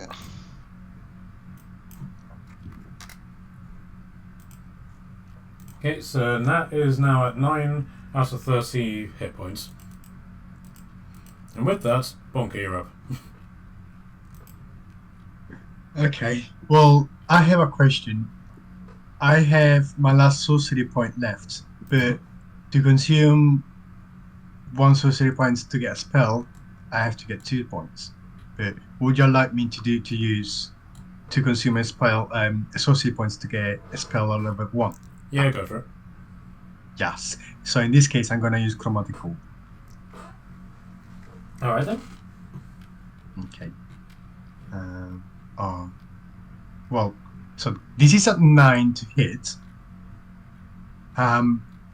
But gonna use my last. I'm gonna use my last lucky point to Will you roll a d20? Yes. To re-roll again if that's possible. Alright. Alright. Guys, this is literally my last thing. Oh! 20! It's a crit! Oh, yes, lovely. Alright, so Nice. roll crit damage as we normally do it, so put roll damage and then double it. Oh, pardon. Okay. No, hold on. Doesn't that mean you He's- automatically roll on the chaos table as well if you roll that 20? No, it's just it's a normal wild surge, but yeah. So right now it's just damage, and then it's just a wild surge after that. Okay. Well, I rolled on D20. Sorry, I rolled on Beyond, and it's 68. It brought me to 20 damages. But if you want, I can roll the 3. Why does he say 68? Stop rolling. Give me a second. 3d8 plus times 2. Okay.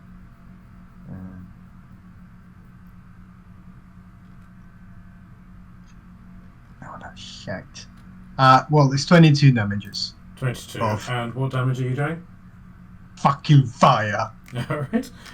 Okay, so that hits him right in the chest. And so put, you are on my naughty list. Which point he's going to reach into the his sack and he's going to throw. Excuse me. He's going to throw a hot coal at you. So, 2, 3.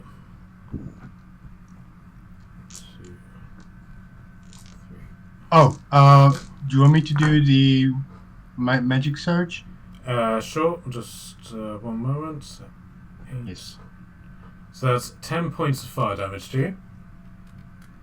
And then can I get your wild surge? Not under 20, just 10 damage. I'm on fireball. Alright, guys. Here goes. Oh, that's a 10. Okay, so you don't wild surge, unfortunately. I swear you always on a natural 20. I thought you just rolled on the table. I don't know where I got that from. Well, everybody seems to have their own versions with the wild surge table, because there's a group which I follow where the number continuously goes up. But That makes sense, yeah. Yeah, I honestly would not mind if the actually goes up as well, because it makes it even more fun. Because otherwise, what's the point to you have a chance out of 20? Yeah, because it's as it basically reads here. But if you roll a 1 on the d20, you then roll on the wild surge table. Okay. But yeah, critting and it going up really does make sense to me. I think we might have had a homebrew rule. Yeah.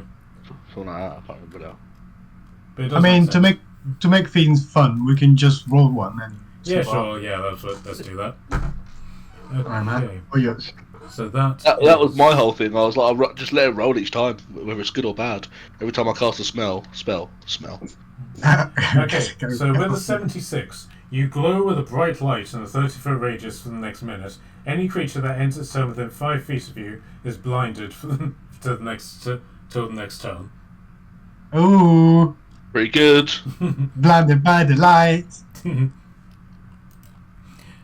Alright then, so Throbbing, you're up. Yeah, I accidentally deleted my own character, I think. Oh, okay. Didn't know I could do that. But You probably just placed it underneath something. I pressed backspace, I saw it disappear. Where were you? Is that me there? I was like there. Okay, go. Alright, so yeah, take your turn.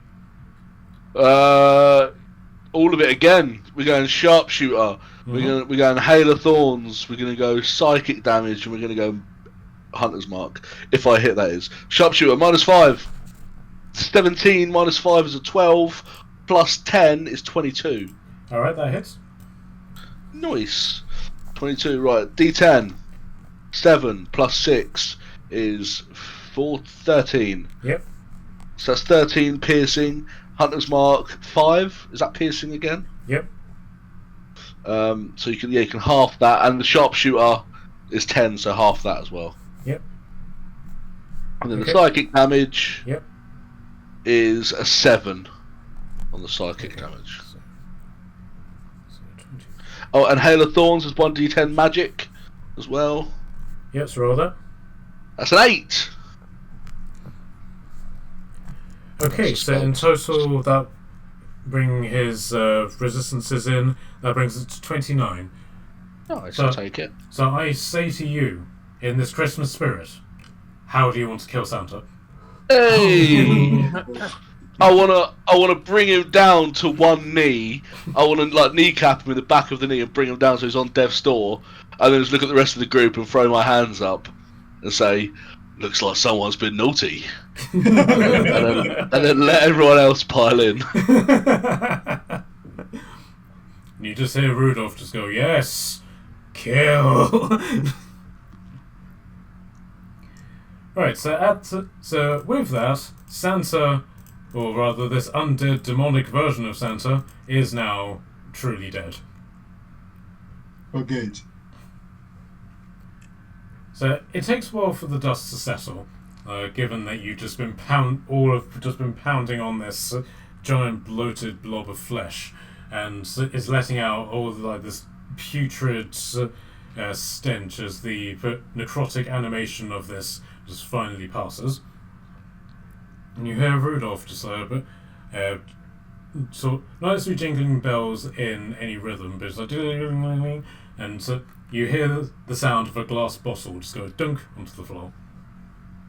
Comrades, we are victorious. So I offer you this. Vodka?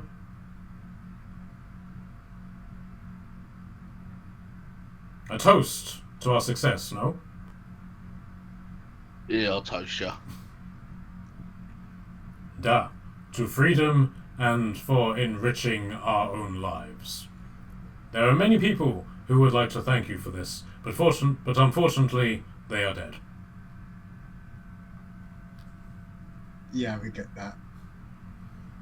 And so, I depart to the North Pole immediately to rally my forces against the Tsarina Claus, so that she cannot take power and continue the oppressive communist regime.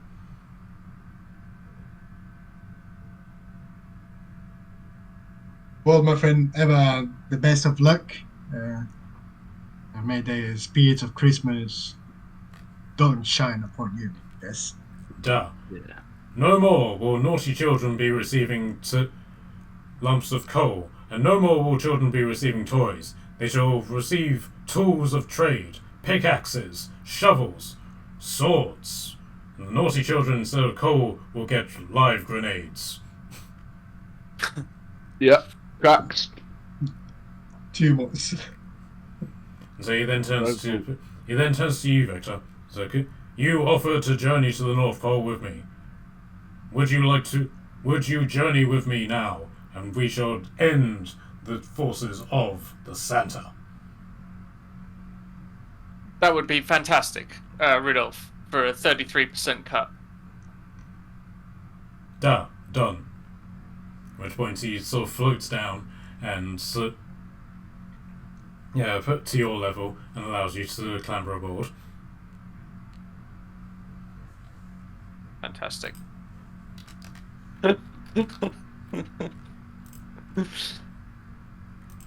So he then insists that you sort of like hold onto the reins, and then he rears up and I bid you farewell, comrades.